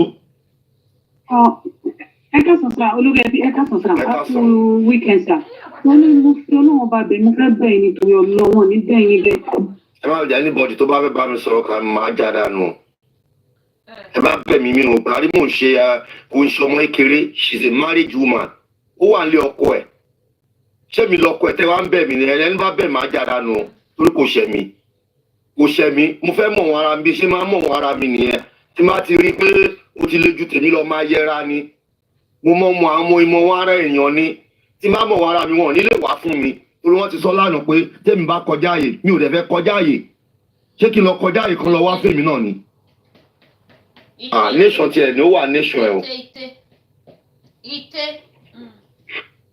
mo avoid láti má débi ọ̀rọ̀ yìí ẹ lè gbé mi débẹ̀ ẹ bá dẹ̀ bá mi sọ̀rọ̀ ẹ bá mi sọ̀rọ̀ mi ò èmi àti Karimo ò níjà mi ò níjà ó ń ṣe títí ẹ̀ náà ó ní òun gan lè gbèjà rẹ̀ tí wọ́n bá bù. Hello. Òun gan lè gbèjà rẹ̀ tí wọ́n bá bù. Hello. Olùkọ́ni láti ẹ má kọ́ tèmi dọ̀tọ́ lọ mi ò bẹ̀ yín ṣe ń gbọ́ mi ẹ má kọ́ kọ́ lẹ̀ mi ò bẹ̀ yín torí mo ti bẹ́ni tó bá bẹ̀ yín ṣe fẹ́ máa kọ́ tó ọ̀dà náà ni mo kàn fẹ́ sọ fún yín pé adúpẹ́ lọ́wọ́ yín ṣe adúpẹ́ àgbà yín àdálẹ́ ṣé mo lè má sọ lọ́sà. Ẹ sọ̀rọ̀ náà wá náà sọ̀rọ̀ JK. Jọ ẹ̀gbọ́n mi àgbà yín àdálẹ́ ní ọmọ kan tó fẹ́ sọ mọ́ ẹ ṣáà ṣe ní tẹ̀ mo fẹ́ ṣe mọ́ kò tẹ̀lé mi right now I'm serious I don't know what to do. Àní tí o bá wà tó bá ń bá àgbà ṣe tí àgbà bá rí ibi kan tí igi fẹ́ wó sí. Ìwọ tó ó kàn kírètì ọ̀tá fúnra ẹ̀ ni mi ò dẹ̀ fẹ́ kó kírètì ọ̀tá fúnra ẹ̀ lórí ọ̀rọ̀ lọ́rọ̀. Kó ń kírètì ọ̀tá. Nǹkan tó ṣẹlẹ̀ ni pé ọ̀rọ̀ tẹ̀sọ́lá nísìnyí ọ̀rọ̀ ọlọ́gbọ́n ni ẹni tó bá rí gbogbo online things yìí lẹ́yìn ọ̀gbọ́n. Báwa bẹ àwọn amọ̀bí tó máa wó sí amọ̀bí tó máa wó sí o lè rí jà yẹn jà. Ọmọdé la fi ń ṣe wọn mẹ́kọ̀ọ́ kì í ṣe lásán. Ó máa ń jàjà ẹ máa jẹ́kẹ̀ ìjà tó ń jà yìí wrong time ló ń jàjà yìí èèyàn máa ń jà ní right time ni because o lè win ìjà tó lọ dálẹ̀ yìí o lè win yẹn gbogbo báwo lè fẹ́ win yẹn o lè win yẹn because o ti create ọ̀tá fúnra ẹ̀ jù kì í ṣe lọ́wọ́ ìlò yẹn tí nǹkan bá tiẹ̀ ń bí ẹnu kì í ṣe lọ́wọ́ ìlò yẹn kò respond kì í ṣe lọ́wọ́ yìí wàá fìjálẹ̀ sí right time láti jà ni kó o lè rérò lẹ́yìn ẹ̀ because tó bá lọ jà ní wrong time ìwọ ló máa jẹ̀bi bọ́ ọbẹ̀ wrong time ló ń jà náà. ẹ̀gbọ́n mi ṣe ń gbọ́ mi sọ. Mo ń gbọ́ ẹjẹ́ kí tètè sọ̀rọ̀. A máa bẹ̀yìn náà ni mo mọ̀, a máa bẹ̀rẹ̀ láti ẹjọ́ torí ọlọ́ ẹ máa bẹ̀yìn ẹjọ́ torí ọlọ́ kó tó di pé ẹ̀kọ́ tẹ̀mí ẹ máa bẹ̀yìn torí ọlọ́ mo fi gbogbo ń tẹ́ ìgbàgbọ́ láyé mo fi bẹ̀yìn dára sí àgbà yín ò ní di àgbàkagbà àgbà yín á dalẹ̀ ẹ ò ní dààmú dára sí ẹ ò ní ṣe lásán lórí ẹbí yẹn kó wa jẹ pẹ́pẹ́pẹ́ a tún máa ju online lọ dára sí torí ọlọ́ ẹjọ́ ẹjẹ̀bù rẹ dára sí ẹjọ́ torí ọlọ́ ẹjọ́ mo fọ́lọ́ bẹ̀rẹ̀ dára sí ẹjọ́ torí ọlọ́ we look up to you and we respect you. Ẹ jọ torí ọ̀nà ẹbí níwọ̀nba. Ọ̀gá bí wọn kò jẹ́ kó jẹ́ níwọ̀nba. Ẹ jọ sá. All right, mo ti gbọ́. Ẹ wo mo fẹ́ fún ẹ ní lẹ́sìn kan. Gbogbo àwọn èèyàn tó mọ̀ mí lórí Facebook náà máa mọ Sọjí ọlọ́wọ́ gbọgbọrọ. Sọjí ọlọ́wọ́ gbọgbọrọ jẹ́ ọmọ tó ya wèrè. Tó bá pe wèrè blogger. Ẹni tó bá mọ Sọjí ọlọ́wọ́ gbọgbọrọ ẹ bá mi comment.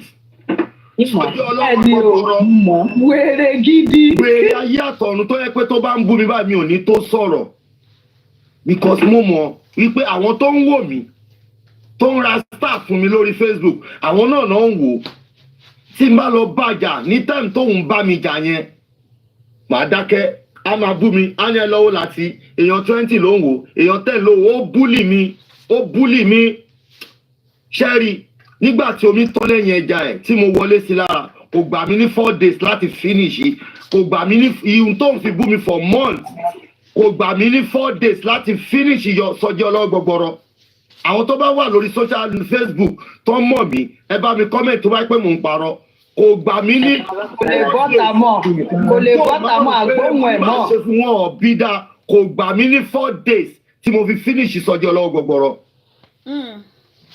Ìtorí ẹ̀mí tí n bá lọ jà ní wrong time ní time yẹn mi ì ní rí èrò lẹ́yìn mi bí n ṣe rérò lẹ́yìn mi nígbà tó mi tọ́ lẹ́yìn ẹja ẹ̀ tí mo wọlé sínú ayé ẹ̀ kò gbà mí ní 4 days ẹ̀yin tẹ́ ẹ bá mọ̀ mí lórí Facebook. Sorry, I did not know you were there. Good afternoon. I said she. He's telling Karimo that somebody brought Karimo matter inside his show. He was talking about Yome Fabiyi. So about abusing him in his platform. So yesterday after show something like that. So somebody now brought Karimo matter and said, did you watch Karimo's show? So he said, I don't want to talk about Karimo, you understand? Because you know Mr. Lati have been asking Karimo not to fight. So he's very angry because he has been protecting her. Imagine the people that is watching Karimo is the same person that is the same justice for Mohbad people that is watching Karimo. So if she now venture want to go and fight back, she don't have fans of her own. They are all Mohbad's fans, you understand? So that's what he's trying to say, that it's not the right time to fight, you understand? Because she have created a lot of enemies around her during that Mohbad case that time. So if like you said yesterday, if they insult her, she should not retaliate, you understand? So that's what he's trying to say. So he's not giving a parable about one blogger that used to saga him those days. He said, and the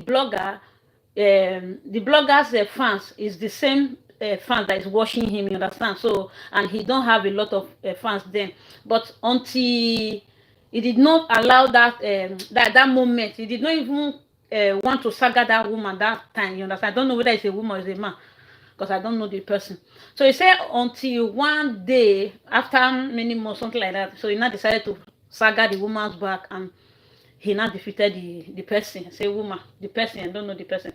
So that is what he's trying to tell Karimo. At least you have created a lot of enmity around yourself because of your sister. So even those people are sagaing you now, you just keep quiet. And he said for your mother to leave America to come and stay in Nigeria, you don't know what she's doing.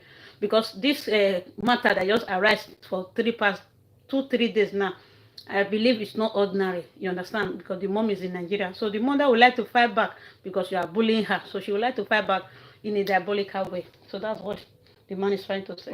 Hello. Facebook díẹ̀ fún Karimo kó láàánú nínú ẹ̀. Ẹni tó máa jàjà Facebook kì í ṣe ẹni tó wà lé ọkọ. Mo sọ fún ní jẹrin, mo pè privately. Ìjẹrin ẹ máa gbọ́. Mo sọ̀rọ̀ Bísí ẹ̀gbọ́n Prince. Mo fẹ́ bèrè question.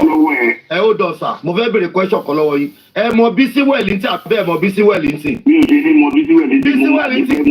Ẹ máa gbọ́. Ẹ ó dọ̀sà. Bísí Wellington lọ́kọ tẹ́lẹ̀ àbí ò lọ́kọ? Ó lọ́kọ ọkọ ẹ̀ sá lọ níbẹ̀. Ó wà lórí show ló ń ṣe show lọ́wọ́lọ́pọ̀ ẹ̀kú òlé ló lọ dòdò lónìí. Ó ń ṣe show lórí géèsì. Ó ń ṣe show lọ́wọ́ ni ọkọ Bísí Wellington ló fi lélẹ̀ dòdò lónìí ní òrùwó. Ọgbọmọ lọ́wọ́ ẹ̀ lórí wọ́n gbọmọ lọ́wọ́ ẹ̀ wọ́n ṣe everything ìwọ kẹ̀dẹ̀rẹ̀ fracas. Ẹ mọ̀ kàn fracas ni wọ́n dẹ̀ ń ṣe.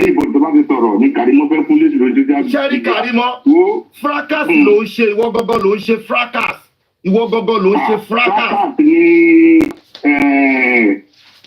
Karimo ṣe kì í ṣe kó dájọ́ sí. Fracas ló ń ṣe. Ìwọ gọ́gọ́ ní fracas. Lórí social media, aláwọ̀ àti bá ó lè gbafẹ́ lọ́wọ́ ẹ̀, ó lè lọ́kọ̀ ẹ̀ kó lé, ó lè gbọmọ lọ́wọ́ ẹ̀.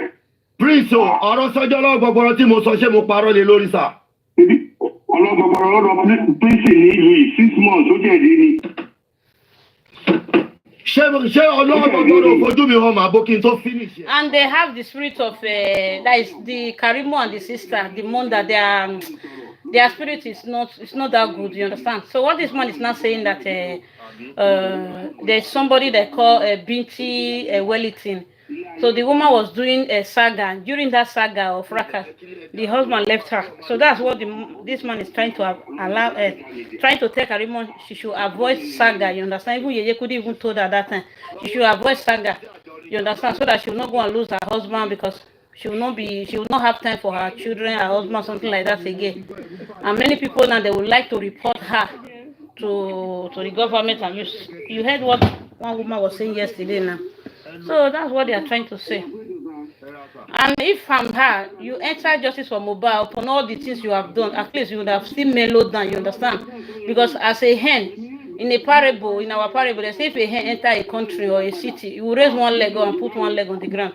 You understand? You know everybody don't like you because of what you have done that time. At least you would have mellowed. You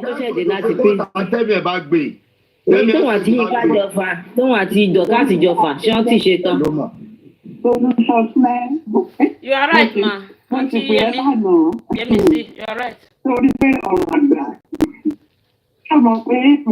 She's supposed to mellow down. That's it. Supposed to mellow down. She's like a wife in a family that you want them to like you. You want to show your good character for people to like you. And she did not enter genuinely. ọmọdé dẹ̀ ṣì ni ọlọ́run á fún ní wọn wisdom ọlọ́run á fún ní She need to learn. àná mo ṣì ń sọ mo ní Also, her blood is blood.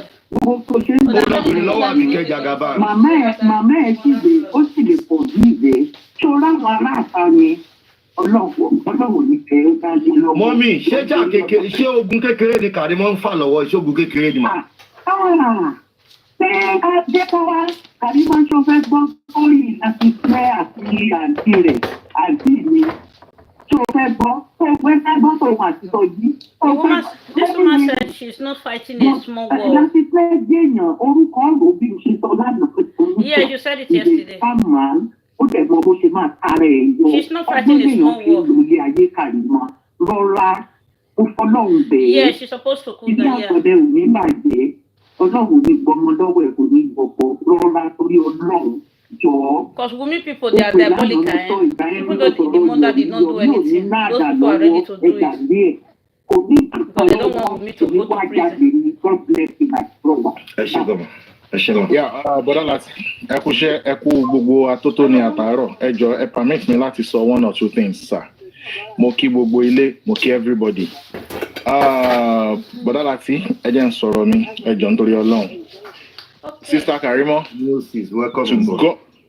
to God who made me, I still love you and I still stand by you. But Bọ́dá Lati, I respect your opinion on this. Ọmọ tí bàbá bá fẹ́ ni bàbá bá ń bá wí. Stick to this opinion for now. Please, I am begging you. I'm telling you, ma, I still love you, Sister Karimo, and I still stand by you. But ọmọ tí bàbá bá fẹ́ ni bàbá máa ń bá wí. Stick to this opinion for now. Let us see how the loyalty will go before you make your decision again on that. Màá fẹ́ bẹ̀yìn kẹ́ má jẹ́ kó pẹ́. Sister Debbie sọ̀rọ̀ kan lẹ́ẹ̀kan, wọ́n fi nǹkan kan kọ́ yín lọ́rùn, nǹkan yẹn, èmi gan lanu bí tí mo wà ní pé ọ̀rọ̀ rí o, wọ́n ní kẹ́ ẹ ro ti ọjọ́ tí àwọn ti ń tẹ̀lé yín bọ̀ táwọn ò dẹ̀ tẹ̀lé lómi. So ara àwọn nǹkan tẹ́ máa ro nìyẹn. But for now, sir, stick to that decision. For now, ó lè di lọ́la kẹ́ wá change ẹ o, but for today, stick to it, sir. Okay, sir. Ẹ jẹ́ kí round up kí n lè kẹ́ lómi lè wọlé ẹjọ́. Bọ́dá Láti ẹjọ́ gbogbo àwọn wọ́lùkọlù yẹn ẹjọ́ ẹ bá wá bẹ ṣe máa settle gbogbo ẹ̀. Àná ẹlẹ́ẹ̀kejì mọ́mí J ẹ jẹ́ kán mọ̀ pé inú ìdákẹ́jẹ́ ní ìṣẹ́gun ẹ̀ wà o. Inú ìdákẹ́jẹ́ ní ìṣẹ́gun ẹ̀ wà o. Ẹjọ́ ẹ bá mi sọ fún un. Inú ìdákẹ́jẹ́ ní ìṣẹ́gun ẹ̀ wà o.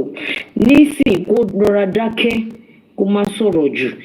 Ẹ ti sọ kankan tẹ sọ ìkórìíra yẹn wọ́n ń ṣiṣẹ́ lé lórí gan-an ni.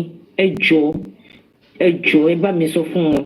Bọ́dá Láti ẹ try láti settle gbogbo àwọn òsì kí wọ́n lè parí àwọn ìjà kí wọ́n lè kọ́yé búyàn kankan mọ́ kọ́yé drag anybody mọ́. So that láṣẹ lórí platform kan tó wọ́n ní àṣẹ lóòótọ́ ní àṣẹ. Bọ́dá Láti ṣe mọ rídìí tó ń sọ bẹ́ẹ̀ gbogbo àwọn tó fẹ́ ṣe tí wọ́n fẹ́ try láti help wọ́n sọ wípé ìṣe là ń jà àwọn ò lè fẹ́ kéèyàn kan rubbish àwọn ẹjọ́. Tẹ́mi ò control jà ń bì báyìí ni. Ẹ̀yin control ẹ̀ o èèyàn gidi lẹ́yìn Bọ́dá Láti in fact tó bá sọ pé kínní àti àárọ̀ mo dúró ní tí mo fi sọ pé tí Bọ́dá Láti ò bá jáde mi ní jáde inú délé ni. Mo control jà. In fact ẹ fi lè control God's protection tó jẹ́ pé ó fi ṣí platform àdúrà ló ń gbà èèyàn ní kéèyàn kíyìn kéèyàn yìn Ọlọ́run. In fact I am so happy to have you as one of my brother. Ìjáyé fi God protection làkàlàkà ló ṣe ń gbàdúrà lórí platform. I am so happy to have you as one of my brother, one of my friend and everything that I want to have in life. In fact you are the best. Thank you. You are the best. Let you go. Mi lè bá ìjà kárí mọ́. Nígbà tí mi kì í ṣe abọ́sẹ̀dé nìjẹ́ ayé fi làkàlàkà náà àwa ń gbàdúrà ká tó bẹ̀rẹ̀. Ọ̀nà change o ti yá o fi platform ẹ̀ ṣe prayer ni. Mo ní ìjà ayé fi làkàlàkà. Mo máa ń gbàdúrà tẹ́lẹ̀ náà. Àwọn tó ṣe kinní fún Mohbad ni mo máa ń ké pé ijó pìtìpìtì ló máa pa àwọn wọ̀nyẹn mi sí stop ẹ. Ọ̀yà bí wá ẹsẹ̀ sọ̀rọ̀ kí n lè gbá àwọn èèyàn wọlé jà. Let's power tap, everybody, please. Power tap and follow the host if you are yet to do that. Let's power tap. Thank you. Really new, Shewa. Bọ́lá tí o. Bọ́lá tí ẹ kú iṣẹ́. Ṣé rí àná àṣejẹta ni mo ṣàtúrà pé kí n lè wọlé bọ̀ mi ò ráyè wá sókè. Ẹ jọ̀ọ́ torí Ọlọ́run ẹ ti ní kí anybody má bẹ̀yìn kò dẹ̀ ń ṣọ̀rọ̀ ẹ̀bẹ̀ lélẹ̀ ṣe understand even though àtúbẹ̀yìn náà. Bọ̀ ṣe rí ẹ ti ní òkìní kan ẹ ti mọ nǹkan tó ń ṣẹlẹ̀ pé asasini kìíní kò dẹ̀ sí ni ìkórìíra yẹn dẹ̀ ti wá ń wá. Ṣé wá rí nǹkan tí mo wá fẹ́ kẹ́ ṣe ẹ jọ̀ọ́ torí Ọlọ́run ẹ jọ̀ọ́ ẹ má wá jẹ́ onílé ti sàn kankan pé ẹ ṣe stand on your point lẹ́ni o tílé ọ̀la bá mú ẹ jọ̀ọ́ ẹ fa kàrí mọ́mọ́ra. mi ò bá jà ẹ bá jà ẹ bá wí ni ẹ ń bá wí which is the best thing lẹ ṣe fún yẹn ẹ ní láti bá wí ṣe understand ṣe rí nǹkan tíyàn dẹ̀ ń pè ní àgbà it's not a joke it's not something tíyàn kàn mú lójú títì àgbà tẹ̀yìn ń tẹ̀ dàgbà it's not about your age ìrírí ayé lẹ́yìn fi ń sọ̀rọ̀ experience lẹ fi ń sọ̀rọ̀ bó ṣe rí àwa àṣìkéré experience mélòó la ní so sometimes ó máa ń jẹ́ kí a máa ń wà carried away ń lọ́rọ̀ kárí mọ́ ẹ jọ̀ọ́ torí Ọlọ́run because níbi tó wà yìí between today. mọ́mì níjẹta bíjẹrin mo pè é ilé ẹ̀ mo tiẹ̀ ń bá protect kí ilé ẹ̀ máa dá orúkọ náà ẹ̀ máa dá ilé yẹn gangan ló wà after mi. ó ní má jẹ́ kí show yìí kó kẹ́jẹ́ kó carry the way má gbọ́kàn lé social network ó ti ń lọ sí ẹ̀ ó ti ń gbọ́ ó ti ń kúrò lórí track bó tilẹ̀ nǹkan ọkùnrin náà ní sùúrù tó ó ní kọ́ ní ọkùnrin máa ní sùúrù tó I'm talking from experience ọkùnrin ni mí mo ní tó bá ọkùnrin ọkọ ẹ wà lẹ́yìn ẹ̀ ń sìn wà á má ṣe nǹkan tó náà show gbàgbà wá. ẹlẹ́ran ara ni gbogbo wa náà ẹlẹ́ran ara ni gbogbo wa bẹ́ẹ̀ ṣe rí ọlọ́run má jẹ́ kí èṣù ọlọ́run má jẹ́ kí ayé kórí sọ̀rọ̀ wa ẹ ti sọ́tàn ìyá tó bí ìyá Kàrímọ́ ò jókòó Kàrímọ́ ò dẹ̀ understand ẹ̀ bẹ́ẹ̀. kò understand ẹ̀ bẹ́ẹ̀ ṣé wá rí mi ò mọ bí ṣe lè sọ fún mi ò mọ bí ṣe lè bá sọ ọ̀rọ̀ débẹ̀ pé ọgbẹ́ni onídìrí àjò sẹ́sẹ̀. Now ó ti wá understand I'm telling you ó ti etí àṣọwọ́ náà ń gbọ́ gbogbo nǹkan tá à ń sọ yìí ó ti wá understand bó ṣe rí tèmi ni ẹ má wàá jẹ́ kó pẹ́ jù kẹ́ tó kú padà pé I understand because there is more to this tó yẹ pé ẹ̀yin gan fúnra yín ẹ̀ mọ ibi tó ń lọ òun gan ò mọ ibi tó máa dé so ẹ jọ̀ọ́ torí Ọlọ́run kó ní kálukú ká gbárùkù tì and then ibi tí Kàrímọ́ bá wà tó bá ń gbómi tó bá ti ń báyàn sọ̀rọ̀ yẹn máa ń gbọ́jọ́ torí Ọlọ́run immediately tí kinní yẹn ṣẹlẹ̀ ní jẹ́ àná ni àbíjẹta mo lọ sórí kinní yẹn mo lọ DM ẹ̀ pé please come back we love you ṣeré it is not because pé bóyá àníṣẹ́ tà ń ṣe it is because we do not want you to lose yourself we don't want you to lose yourself we don't want you to lose your children gbogbo nǹkan tá à ń ṣe yìí social media kò kí ń gbàgbé nǹkan tó ta bá ń ṣe fẹ́nìkan tó máa ṣe fọ́jọ́ ọ̀la wa náà òun ni gbogbo ilé tá à ń ṣe we don't want you to lose out in any way please Kàrímọ́ please ní sùúrù uncle Lati mo dẹ̀ mọ̀ pé no you are such a good person but bẹ́ẹ̀ ṣe bá wí yẹn o everybody is in support I support it but just like Onílé said stand your ground but tó bá tún yá náà ẹ máa kúrò bẹ́ẹ̀ náà ẹ jọ tó rẹ̀. Ogbole ẹ káàárọ̀ ńbẹ̀ o. ẹ káàárọ̀. ẹ kújọ́ mẹ́ta láti sinẹ́ ṣe wà enílẹ̀ṣẹ̀ gbé mi gòkè látijọ́ ìtàtí ní ẹgbẹ́ wa gòkè ẹ̀ ní gbé wa.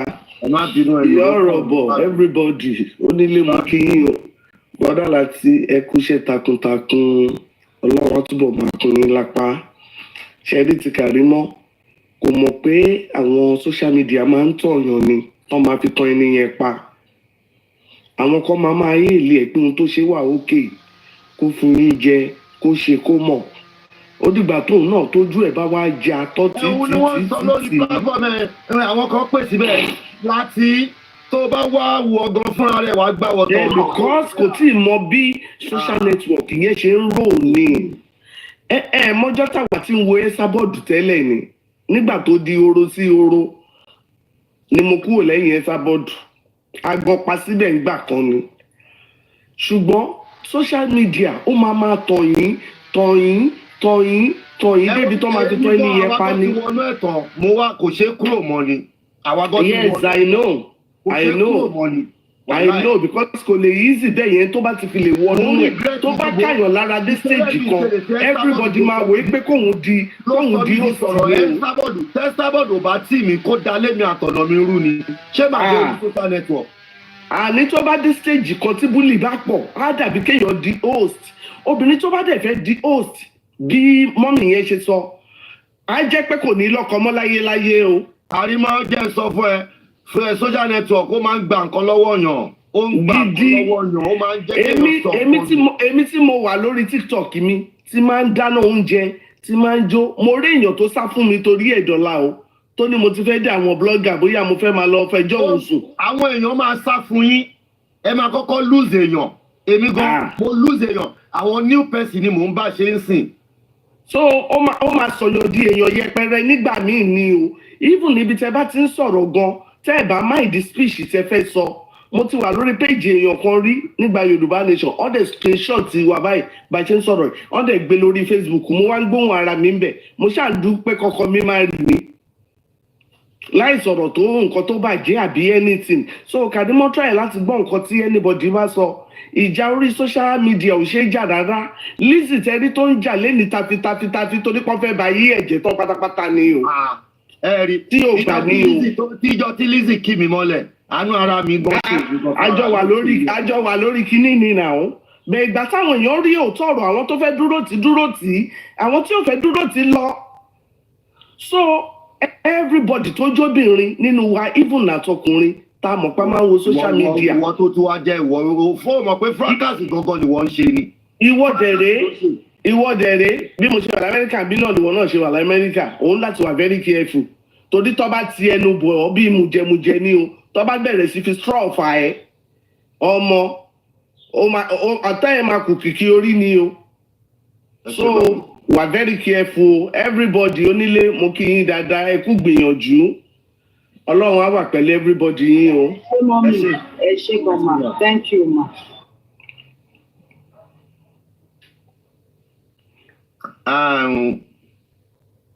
King ó yẹ sọ̀rọ̀ tí King jẹ́ sọ̀rọ̀ kí lè gbá àwọn èèyàn wọlé àwọn èèyàn wà ń sálẹ̀ gan. King entertainment. Hello. Yeah. Hold on. Okay. Hold on. Ẹ ká sọ̀rọ̀ báwo ni tẹ́wà ó pè. Mo wà. Olórí ẹbí ti tiwa ojú lọ́dọ̀ yìí ìjọba láti. Ẹ mọ̀ kan ló fẹ́ kẹ́ bá wa bá àti Kadimo sọ̀rọ̀ because tẹ́ bá lọ sórí Instagram lórí Facebook. Ìkan show tí wọ́n ṣe lánàá tí wọ́n kọ̀ ibi tí wọ́n ti tọ̀ sára. Gbogbo ìlọ́kàn ń gbé lórí Facebook Instagram. Ta ló tọ̀ sára? Kí wo lẹ? Kadimo lánàá lórí show. Wọ́n ṣe mistake. Lórí Instagram ni wọ́n ti pọ̀ ẹjọ́ tó yọ lórí àmì bọ́ọ̀dù wọ́n ti post ẹ̀ gbogbo orí bloggers wọ́n ti post ẹ̀ bá ti wọ́n Facebook báyìí pictures ẹ̀ fídíò yẹn lè máa rí bí tó ti sọ̀ sára ó dójú sí everybody náà èdè bá wa bá wọn sọ̀rọ̀ ẹ jọ̀ọ́ ṣẹ́gbọ́ ẹ jọ̀ọ́. ṣé ẹ̀ wọ́n ẹni màá blọọ̀kù yín o tẹ́ bá bá mi sọ. ọmọ mi ò wọ́n ní ibi àti ẹ lọ sọ́run. màá blọọ̀kù yín o. máa tẹ̀dẹ̀ sí yín lára tí ò lè parọ́ fún yín máa tẹ̀dẹ̀ sí yín mo máa tẹ̀dẹ̀ fídíò yín mo máa tẹ̀dẹ̀ sí yín. Bọ́lá Lati. Bọ́lá Lati ẹ fẹ́ disregard kìíní yẹn disregard yẹn. Bèrè níwọ̀n ẹni sùúrù mà. Bọ́lá Lati nǹkan tẹ̀ ń sọ fún sista Karimo òun náà ti ń rí yẹn ẹ get. Ó ṣeé ṣe kí sista Karimo má tọ̀ sára o kó jẹ́ pé wọ́n ti lọ edit picture ẹ̀. Ibi tí picture yẹn máa dé ṣé ẹnu wọn máa dé bẹ̀ ẹ get. Ìyàwó lédè ni wọ́n ibi tí picture yẹn máa dé ṣé ẹnu wọn máa dé bẹ̀. Ìyàwó èèyàn ni ẹ ni mò ń pariwo. Hello. Hello láti jẹ́. Màá. Kọ́lá yẹn ò parọ́ o.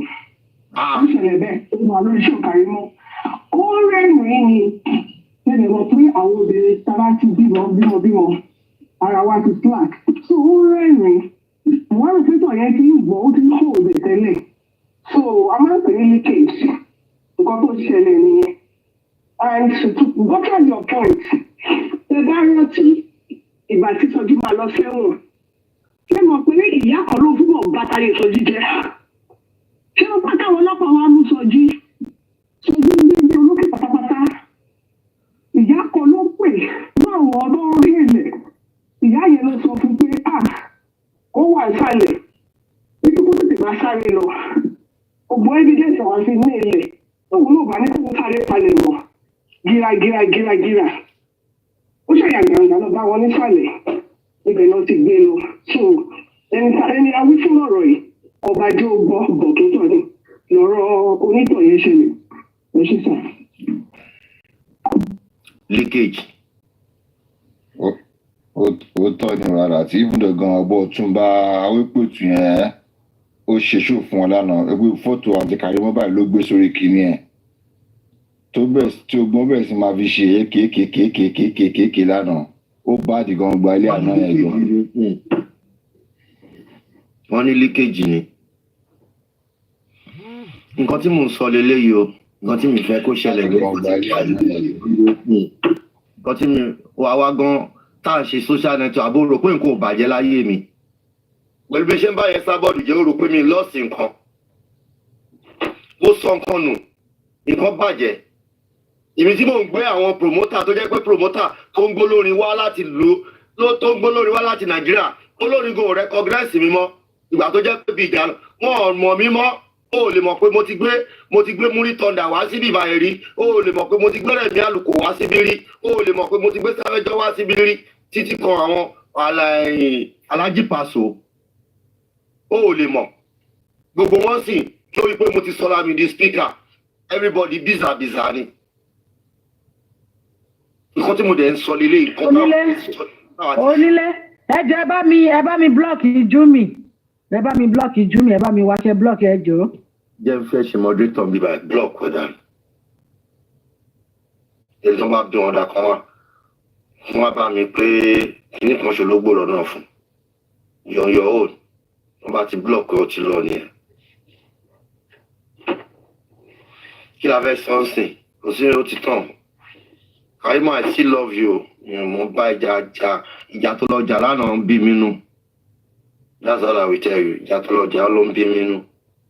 Má máa jàjẹ́ bí. Àti bẹ àti kọfí bíbá yìí, àti bẹ̀ wọ́n. Àná náà ti gbọ́. Adé gbogbo ọ̀rọ̀ kọ́lé máa ń fèsì, ó máa sọ̀rọ̀ di jàgídíjàgan ni. Láti sọ àìmí. Bọ́dá Lati, ẹ wá bínú sà. Lórí ọ̀rọ̀ Karimo àbúrò yín ni àbúrò wa ni ẹ ti take decision yín lórí discipline tẹ́fẹ́ fún kẹ́ni kankan má sọ̀rọ̀ nípa ẹ̀ mọ́ ọ̀rọ̀ ìgbọ́n àtàbúrò ni débi wípé àwọn máa túṣu désàlẹ̀ kòkò nǹkan tí ò yẹ ká sọ wọ́n máa sọ so ẹ jẹ́ ká kúrò lórí ẹ má yẹ ká sọ̀rọ̀ Karimo yẹn mọ́ for now ẹ jẹ́ ká filẹ̀ èèyàn wa ní sister wa ní so ẹ jẹ́ ká filẹ̀ ẹ jẹ́ ká sọ̀rọ̀ justice sir ẹ jẹ́ ká sọ̀rọ̀ justice ẹ jẹ́ ká sọ nǹkan tó pa Mohbad tí bá fi fẹ́ mi ò ní má bá a ṣe kí má bàa sòótọ́ ọ̀rọ̀ òun ni mo gbọ́dọ̀ bá sòótọ́ ọ̀rọ̀ kọ́lọ́ má dalé ẹrù ilé òyìnbí that is that about that ìyá Ìbàdàn. ẹ káàsán gbogbo ilé bẹ́ẹ̀ àti káàsán ṣé kò sẹ́ni tó fẹ́ sọ̀rọ̀ mọ́. ṣó fẹ́ fàjà ni. ìyá Ìbàdàn ẹ̀fàjà lórí justice wàá ṣeré ìyá mi ó yá mò ń gbọ́ ẹ̀fàjà kò sẹ́ni tó fẹ́ sọ̀rọ̀ for now. ok ẹ kú ètò ẹ kú ọjọ́ mẹ́ta gbogbo ilé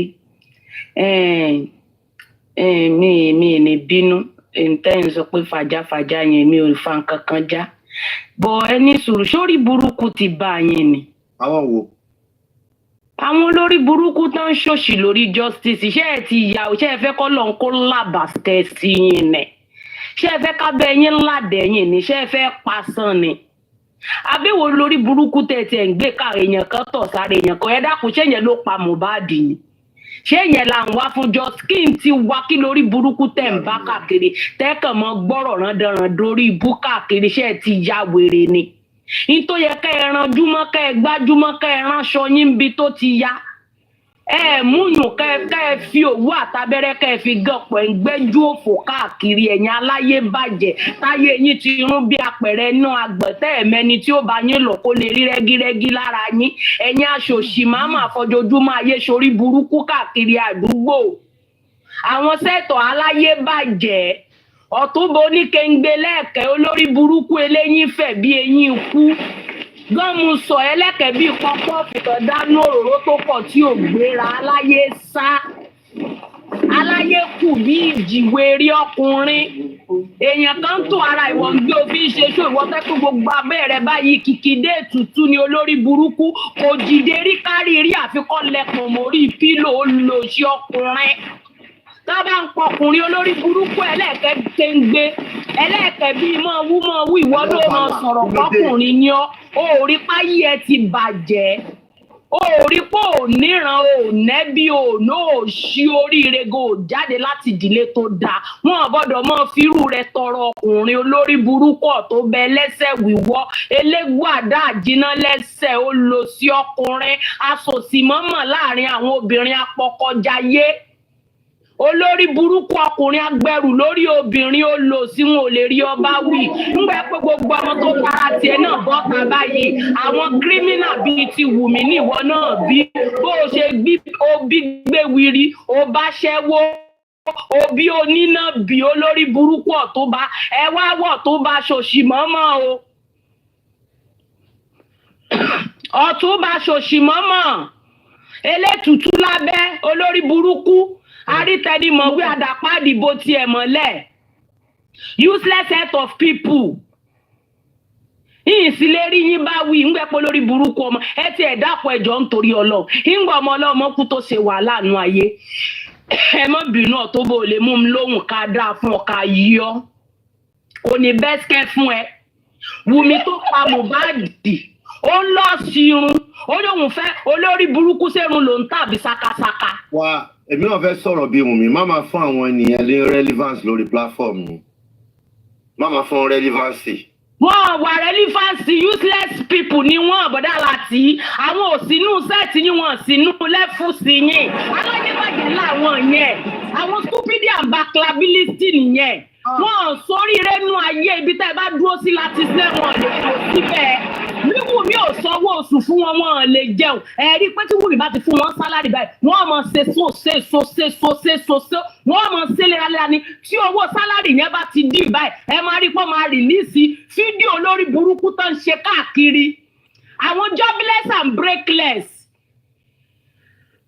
àwọn yẹn lẹ́fẹ̀ẹ́ máa fi kàn ẹ̀yìn Láti sílẹ̀ níbi tẹ́yìn bá dúró sí sọ́ọ̀tò bẹ elégbò àdá àjínà ṣó lè dúró síbẹ̀ ni nínú gbogbo àwa tá à ń ṣe justice for Mohbad àáràrùn olórí burúkú dẹpọ̀n délẹ̀ ẹni tí ò ní sẹ́ẹ̀rẹ̀ lọ́wọ́ kò ní sí àárọ̀ kò ní sí alẹ́ kò ní sí ọ̀sán sọ́kùnrin wa nìyẹn ẹ wá sọ pé yẹn wà rẹ̀lífàǹtì agbègbè ayé ti mọ̀ pé ọ̀tún bo olórí burúkú mọ́ ṣàǹfààní ọmọ ni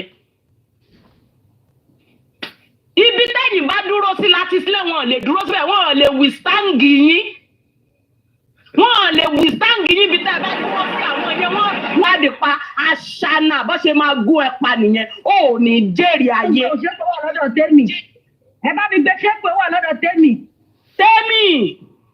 ọgbà àṣànà wọn ni ó wà lọ́dọ̀ ikú oró ni gbogbo yín máa kú bẹ́ẹ̀ ṣe kóra yín jọ yẹn àárọ̀ ọ̀run máa sàn pa yín ni ìjì ayé máa fẹ́ lù yín atẹ́gùn kú òjijì ó máa fẹ́ lù àṣànà àti tẹ́mì platform àti gbogbo ẹ̀yin tẹ̀ wá bẹ́ẹ̀ ní jèrè ayé tí gbogbo àwọn ọmọ ológun yín bá ti ń pé 26 years sí àní wọ́n mọ fò sọ́lẹ̀ wọ́n mọ kú mọ́ yín lójú ni Wùmí ò ní rí tajé ṣe gbogbo àwọn tó bá ń ṣe é lànà báyìí wọ́n á máa kábàámọ̀ ni àfi tó bá sòótọ́ àfi tó bá sọ ikú tó pa Mohbad àfi tó bá ṣàlàyé dẹ̀ kìdínìgà kọ̀mọ̀ntẹ́gì trọ́fù tó bá tó ṣàlàyé ẹ̀ fún wa nìkan ló kù àìṣàlàyé ọmọ ntẹ́bí trọ́fù yẹn ó ní jèrè ò ní rájẹ jẹ ìbànújẹ́ máa fi ilé ẹ̀ ṣe bùgbé àṣànà gbé ọmọ la tọrọ eyín la bí kọ̀ǹfíìsì chudurẹ̀ ní tó bí gbé lọ fún bàbá ẹ̀ gbé Liam ikú tó yẹ kó pa Liam ló pa Mohbad gbé lọ fún bàbá ẹ̀ ò ní jèrè yé máa fọmọ yẹn ṣe yé máa fi ṣe pity party mọ́ yé máa fi Liam pistol máa fi ṣe pistol party mọ́ máa fi Liam tọrọ owó mọ́ òun fi Liam bojú Mohbad kẹ ló ní Liam Mohbad kọ ló ní ọmọ la tọrọ eyín la bí ṣẹ́ẹ̀rí ọkọ̀ kí ń jẹ́ ẹni àṣànà ọmọ òfò ọmọ àbí ìpàbẹ olórí burúkú ọmọ ẹni bí ni làájọ ìyá tó bí ẹ lọ́mọ ẹ̀jẹ̀ tó wà nínú ìyá ẹ ló wà nínú ẹ ìwọ ìka ọmọ ìwọ gọgọ ló yẹ kọ́ mọ pèlè oṣù kọ́ mọ tapolé ẹ lórí Wùmí ìwọ gangan ní èṣù láàlẹ́ ògiri òkú abániwọ́ràn bá àrídá ìwọ gangan ní ó yẹ kán máa pajá kán máa pẹlẹ́dẹ̀ kán máa pe ewúrẹ́ ní ẹ lórí ni nítorí pé ẹran ògún ni ẹ́ ẹran ògún ni ẹ́ Wùmí ọdún kan àtàmẹ́ni mọ̀ǹtì o lè ṣàlàyé ikú tó pọkọ ẹ o lè wá jọ́sìsì fọ́kọ ẹ ìwọ yìí kan náà ló ṣe bẹ́ẹ̀dẹ̀ ó ṣe bẹ́ẹ̀dẹ̀ fún Liam tí Mohbad ò tí ì pé ọdún kan nínú ọdún kan tọmọ ìtúpẹ́ náà ó tún lọ sí irun olórí burúkú wà lọ́wọ́ olówó gbáńládógí ìṣòkòtò odidi aṣọ tó yẹ kó fi rán búbù fún jókòó tẹgàn ìwọ nìkan wá fi rán ṣòkòtò yẹn wá ń búbú olórí burúkú ọmọ ó wá mú kádígá oró gbé yẹn sọ́rùn ó mú lẹ́kẹsàn góòmí ó wá sò yẹn mọ́rùn oyún òmúra ó ní jèrè Mohbad ṣe wàhálà nínú ayé ó jagun nínú ayé òjò jèrè wàhálà ẹ òjò jèrè ṣe ọwọ́ ẹ Wùmí ò ní jèrè ṣe ọwọ́ ẹ tó o bá ṣe ń fojú ọwọ́ ṣiṣẹ́ Cynthia Wùmí tó o bá ṣe ń fojú ọwọ́ ṣiṣẹ́ wàá máa fẹ̀yìn ọwọ́ dànù ni tó o bá ṣe ń fi ojú ọwọ́ ṣiṣẹ́ Wùmí wàá máa fẹ̀yìn ọwọ́ báyìí wàá máa fi dànù ni tó lásìkò tó yẹ kí ìlérí Olúwa kó máa jèrè wàhálà ẹ kó máa jèrè wípé yes mo drop out kúrò ní school mo fẹ́ fèsì iṣẹ́ orin ó jẹ́ kọ́mọ yẹn kó rí lásìkò jèrè gbogbo wàhálà ayé ó jẹ́ kó jọrọ gbogbo iṣẹ́ tó ṣe ó jẹ́ káwọn ẹbí àwọn ará àwọn ọ̀rẹ́ àwọn àbúrò kan jèrè ẹ̀gbọ́n wọn kan jèrè ọmọ wọn Wùmí gbogbo àwọn tó bá wà láyìíká ẹ ìyá ẹ ni bàbá ẹ ni ẹbí ẹ ni ará ni ọ̀rẹ́ ni wọn ò ní jèrè wọn náà wọn ò ní rí dùnú látara ẹ Cynthia Apọkọjayé ó jẹ́ kí Alọ́ba family ó jẹ́ kí ìyá Mohbad àwọn ẹbí Mohbad ó jẹ́ kán jèrè kán rí dùnú látara ẹ̀ Wùmí gbogbo ń táyé fi máa ń rí dùnú látara ọmọ ìyá tó bí ẹ lọ́mọ ò ní rí dùnú látara ẹ̀ àdàbí tó bá náwó nínú ikú Mohbad àdàbí tó bá mọ tó ṣokú pa Mohbad àdàbí tẹ́ ẹ̀ bá fi oògùn dé Mohbad mọ́lẹ̀ àdàbí tẹ́ ẹ̀ bá fóògùn gbowó lọ́wọ́ ẹ̀ tẹ́ ẹ̀ fóògùn gba gbogbo property ẹ̀ àdàbí tó bá wàhálà Mohbad ń gbà tó wà láyé tó fìtìnà tirẹ̀ àdàbí tó bá bí ọmọ látọrọ eyín la bí tí ò bá ń ṣe pé ọmọ ọlọ́mọ ni tó tì mọ́ ọlọ́run Wùmí ò ní rí dùnú látara náà ìtọ́ ọmọ aráyé fi ń ṣèyàn lóore wọn ní ṣe lóore kú òjijì lọ́mọ aráyé máa fi wẹ́ káàkiri Tẹ́mi ṣó orí ìwọ náà ìgbésí ayé rẹ ti bàjẹ́ kò dìgbà tó bá sọ fún yàn ò náyé ò nọ́run ò rí gbàlù olórí burúkú nìyí wọ́n ní show me your friend I will tell you who you are àjẹgbọdọ nìyí tẹ́ ń wẹnu kúnra nítorí pé gbogbo àwọn ọkọ tẹ̀yin náà fẹ́ tẹ́ bímọ fún ẹ ti ṣe wọ́n mọ́ṣẹ́ ẹ ti ṣe wọ́n ṣàkàṣàkà ẹ ti fi wọ́n pa àwọn òbí wọn lẹ́kún ẹ ti sọ wọ́n dẹ̀fọ́ tẹ̀tẹ̀ tí wọ́n lè gbèrí máa fi tọ́ bá kó wọn nú ọbẹ̀ tọ́rọ wọn tó fi wọ́n jí ọkà ìgbésí ayé yín èyí ò gbọ́dọ̀ máa fi tọrọ irú ọ̀dọ́ yín náà ló yẹ ká ti máa rírú Wùmí nítorí pé ìgìgísẹ̀ ti yín gan kò ṣeé rí ojú yín ò ṣeé wò ọkùnrin tó bá rọ́ọ̀lù ni ó ti rọ́ọ̀lù Kútẹ́mí platform ọkùnrin tó bá gbà ní lájọṣepọ̀ ìgbésí ayé wọn ti dojúrú bí ọṣẹ ọkùnrin tó bá fàyà lù yín láyà ó ti gbé jombo ti gbé wàhálà ẹ̀yin olórí burúkú yìí ẹ wá pàtẹ́rọ́ ẹ̀yin ń sọ̀rọ̀ mo wá sórí platform ṣé Pinky ni àbí Tẹ́mi náà ni mo ní kẹ́ ẹ gbé mi wọlé mo wá ń táìpù ẹ wá sọ you no go to school Wùmí tó dẹ̀ go to school tó gbọ́ English ṣèbí criminal ló lọ kọ́ ṣèbí ká pààyàn ká ba ayé èèyàn jẹ́ ni Wùmí lọ kọ́ ẹ̀yin olórí burúkú bí ò sí Mohbad ẹ dákòta ní ń jẹ́ Wùmí ọmọ Tálákì ọmọ àpàtàjà ọmọ àtàpátá jìde tí bàbá rẹ̀ ò jẹ́ nǹkan kan nínú ayé tí ìyá rẹ̀ ò jẹ́ nǹkan kan nínú ayé bí ò bá sí ọlá Mohbad nínú ayé Wùmí ta ló mọ Wùmí ṣé Wùmí jẹ́ èèyàn nínú ayé ni owó Mohbad ni Wùmí ń jẹ ọlá Mohbad ni Wùmí ń jẹ olórí burúkú ọ̀lẹ olè àtòbòjẹ ológbò pàǹpà ológbò bí òbò mọ́ngò òbò ti fẹ̀ ojúló yọ̀ǹgì ọmọ òfò olómi lábẹ́ bíi Tẹ́mi ẹgbẹ́ àwọn náà ni máa ń ra àwọn ẹgbẹ́ olórí burúkú ẹ ti dá mọ́ wọn yàtọ̀ tẹ́ ẹ bá ti wo gìgísẹ́ olórí burúkú àwọn Tẹ́mi yẹn ẹ ti mọ̀ páyé wọn ti ṣá málámálá ẹ lè fọ̀dà gan rìpíẹ́rì sí rẹ̀ olórí burúkú ẹ mọ̀ kọ̀m̀pìẹ́ sí English tèmi sí tiyín ẹ̀yin tẹ́ ẹ sì gbé èbò náà lélẹ́yìí ọpọlọ ní ó ti jọba ẹ̀ nílàkàì out of your English is a nonsense olórí burúkú Wùmí tó kàwé tó ní sátífíkẹ́tì wà mọ́gbá see who is talking to Wùmí ká dá fún Wùmí ká yẹ Wùmí ká yẹ ya Wùmí ká yẹ ẹran rẹ̀ ká yẹ bàbá ẹ̀ ká yẹ olórí ẹbí ilé wọn ká yẹ olórí ẹbí Wùmí olórí burúkú iṣẹ́ wo ni Wùmí ń ṣe Wùmí ti tu owó jọ tó fi àgùn rẹ̀ tó làágùn tó ṣiṣẹ́ ìwé olórí burúkú tó kà àti sátífíkẹ́tì ikú tó gbélé lọ́wọ́ ṣé Wùmí ti ṣiṣẹ́ kó ka 5 million 10 million 20 million rí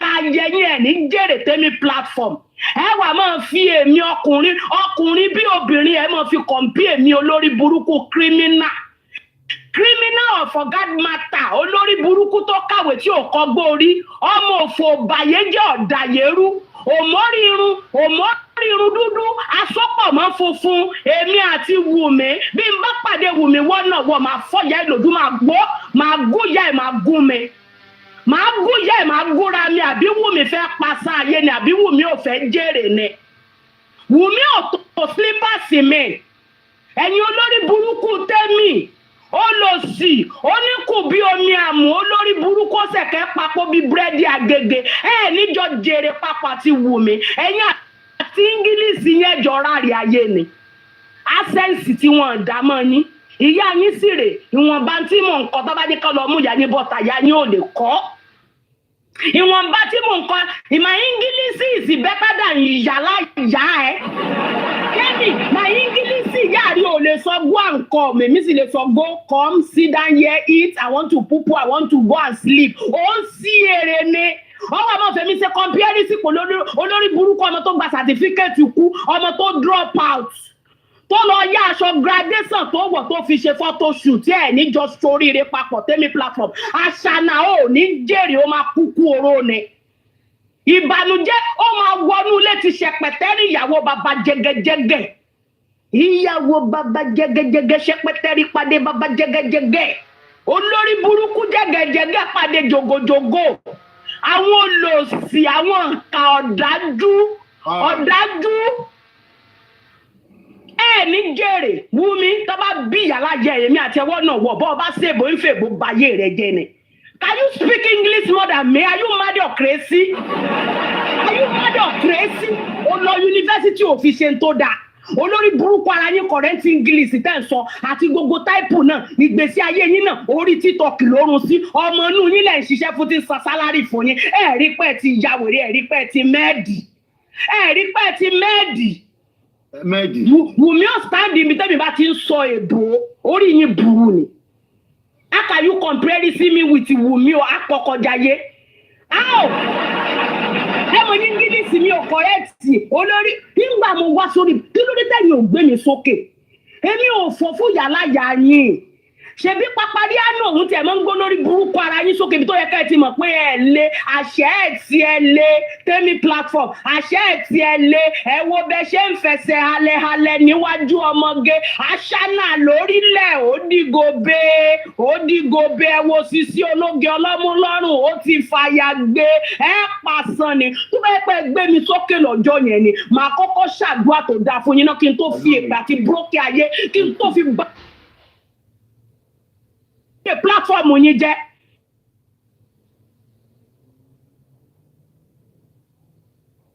Kọ́ Sínúbù wọ́n lè kọ́ tán. Sínúbù. Ó wá ní ẹ̀ hákà this one communicate with their co-parent meeting ó mọ̀ pé wọ́n ló máa ń bá mi attend wọ́n ló máa ń bá mi.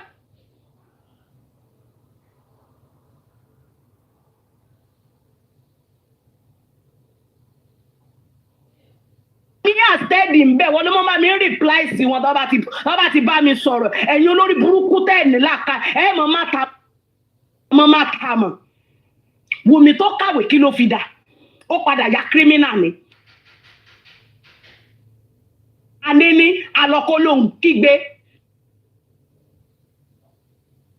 ọ̀pọ̀ ọmọ ọlọ́mọ lẹ́kùn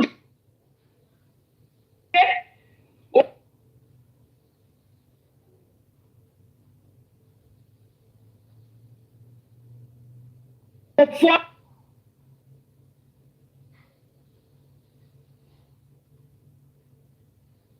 ilẹ̀ yín táìpù mi ò kọ̀rẹ́tì tẹ̀bẹ́ fi mí lẹ̀ kí n mọ̀ táìpù mi lọ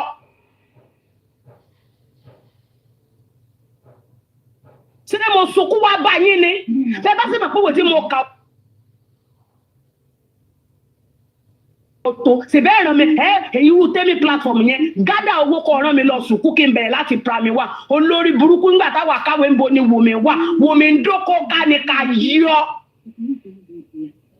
yọ Wùmí tó ná possibility àti kàwé gan kò kájá kó bring evidence jáde proof it olórí burúkú ẹ̀ ní jèrè ẹ wo ẹyẹ gbẹrú mọ́ sí orí ibùká èèyàn kan tọ̀ léèyàn kò tọ̀ lé ńkọ́ ló pa Mohbad òun sì kọ́ ló fẹ́ fi fún wa ń jọ sísì ẹni tó bá wù kó bí mo ṣe ń sọ̀rọ̀ náà ní ìṣẹ̀kú mọ̀ bóyá èmi náà tọ̀ lé ẹ̀yin olórí burúkú ẹ sàmọ̀ wa tẹ́ fẹ́ fi léèlì èèyàn ìtẹ́ fi búlé èèyàn ìtẹ́ fi sọ̀rọ̀ sí èèyàn àràbù olórí burúkú tí ó dùn ẹ̀ mọ̀ wá àfíàsì aláfàásì lẹ́mọ̀ kojú bọ̀ tẹ́bi tẹ́ni gan jókòó sí bóyá púpù bẹ́ẹ̀ àmọ̀ tẹ́mi platform àti Pinky ibi tẹ́ ẹ jókòó sí ẹ̀ǹdẹ̀ pampers ni wọ́n ti do onímọ̀dé do wọ́n kì bọ́ yín lójú ara wọ́n ti kì bọ́ yín fúrọ̀ ẹ̀yin olórí burúkú tẹ́ ẹ̀ mú kókó làrún gbogbo kórunrun ni gbogbo kó jíjẹ ni kí ló dé wọ́n ṣe pé pọ́nrán fún yín ni àti Wùmí pọ́nrán tí Wùmí jẹjẹjẹjẹ tó fi bímọ ọmọ àlè tí ò mẹ́ni tó na ọmọ fídíò kan gbogbo wa la rí fídíò yẹn tó sọ pé you and Liam no even concern about Liam and me tí Mohbad sọ pé do you tell us the secret behind the beautiful boy can you imagine ẹ lọ wo rí aṣọ olórí burúkú ọmọ òfò yẹn ó lanú ni tó wá ṣẹyìn bẹ wá wà tàbí ẹran sunsun olórí burúkú ọbàyéjọ ọbọrun jẹ no justice no peace for the wicked káàrí justice àmì sẹni. ìyá àbàrà lọ mú mi gbogbo English tó. níbi omi I'm okay. You okay? Pick and grab. If mother were alive, you have murdered some English on this platform today. May their soul rest in perfect peace. 1 minute silent for the English that you murdered today. 1 minute silent. So Fabiyi.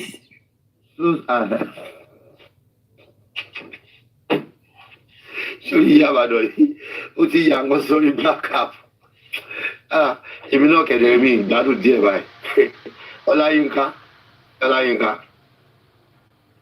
you there? Ọláyínká, are you there? O sì mọ́dà àwọn English kankan. Ọlájídé. Yeah. It's inside there.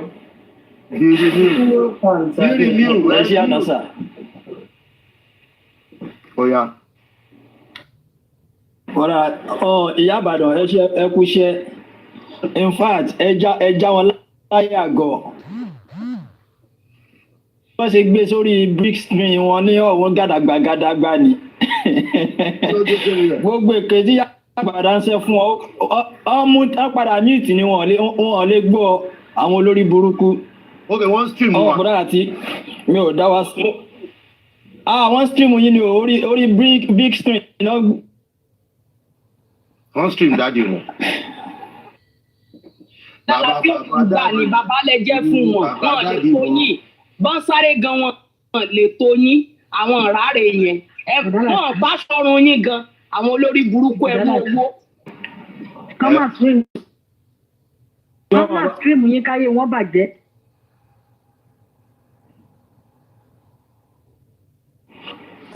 Bọ́dá Lati ẹ̀kọ́ ẹ̀jẹ̀ mi fẹ́ sọ ní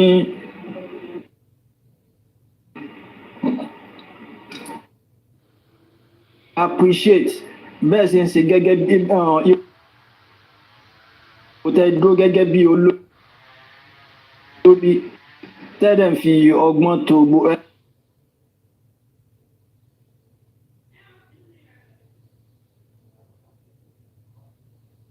everything. I really appreciate lọ́wọ́ yín. Ṣé understand my? Ṣùgbọ́n ẹ̀yin àgbàlagbà náà lẹ́ni pé dẹ́ẹ̀dẹ́ mìràwọ́ torí tán bá súnyàn tán bá sún dógiri kò sí kó náà má pàjúdà sí wọn. Ẹ máa rí i pé ní láti jẹta wọn mú ẹnu kúrò lọ́rọ̀ Yọ̀mí yìí. ní gbogbo platform wọn síbẹ̀ náà ẹ̀ ń try láti calm everybody torí pé ẹ̀ ń try láti calm everybody iná mú ti yín náà mọ́ iná mú ti platform yín náà mọ́ gbogbo orúkọ tó dẹ̀ pé wá appreciate. nǹkan tẹ́mi fẹ́ sọ ni pé ní kí á jọ nítorí Ọlọ́run kẹ́fí bọ́ọ̀dì wọn kán yọwọ́ Yomi kúrò ń bẹ̀. báwo ló fẹ́ yọwọ́ because ńgbà tí justice. ẹ̀ẹ́dó já mọ́ bí tó lọ kí wọ́n yọwọ́ Yomi kúrò ń bò. kán yọwọ́ Yomi kúrò mi CCTV kí legal team lè ṣe kán lọ ṣe CCTV. ó wà lórí show gbà tí Prince kan pè tán ní àwọn legal team gan lè máa ṣe nǹkan tá à ń sọ yìí kọ́ máa wá sọ online wá sọ fún wa nǹkan àwa tá a wà online kọ́ la rán wọn níṣẹ́. Are you getting my pain? bẹ́ẹ̀ mo wà ní. wọ́n lè máa ṣe. mo gbọ́n gbà yẹn sọ fún wa yẹn omi pé wọn ò ṣe. Are you getting me? So ti CCTV ọwọ́ Yomi mo dẹ̀ ní ìdí CCTV ọwọ́ ti Yomi gbogbo sùúrù tí n bá máa ní ni màá lọ apply sùúrù kọ́rọ̀ fún mi ní sùúrù tí màá lè ní láti fi lè rí CCTV ọwọ́ bọ̀dá Yomi. So CCTV ọwọ́ bọ̀dá Yomi náà wúlò káwọn legal team máa ṣe tiwọn náà ó wúlò. Are you getting my point? Nǹkan àti kọjá bí tó ṣe wàá mú yẹn àti conclude níjẹta níbí báyìí wípé o CCTV o ṣe CCTV yí bọ̀dà mú ìwà kan yọ ọwọ́ wọn kúrò.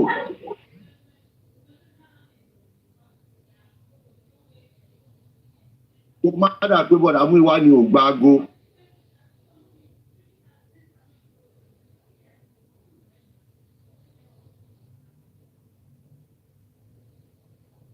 ọlọ́ yìí náà try láti mọ́jẹ kó wá sí bíbá yìí because àwọn èèyàn ti ń gbà yóò ṣe kankan lẹ́yìn bìkọ́ àjọ.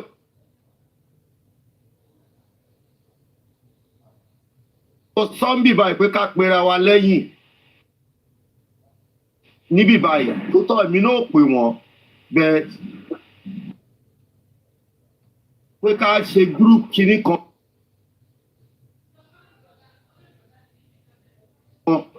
lè conclude wa.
ọ̀rọ̀ ayé iṣẹ́ máwọn lára o. kọ́ máa kọ́rọ̀ wọn ṣe mọ́ wọn lára o.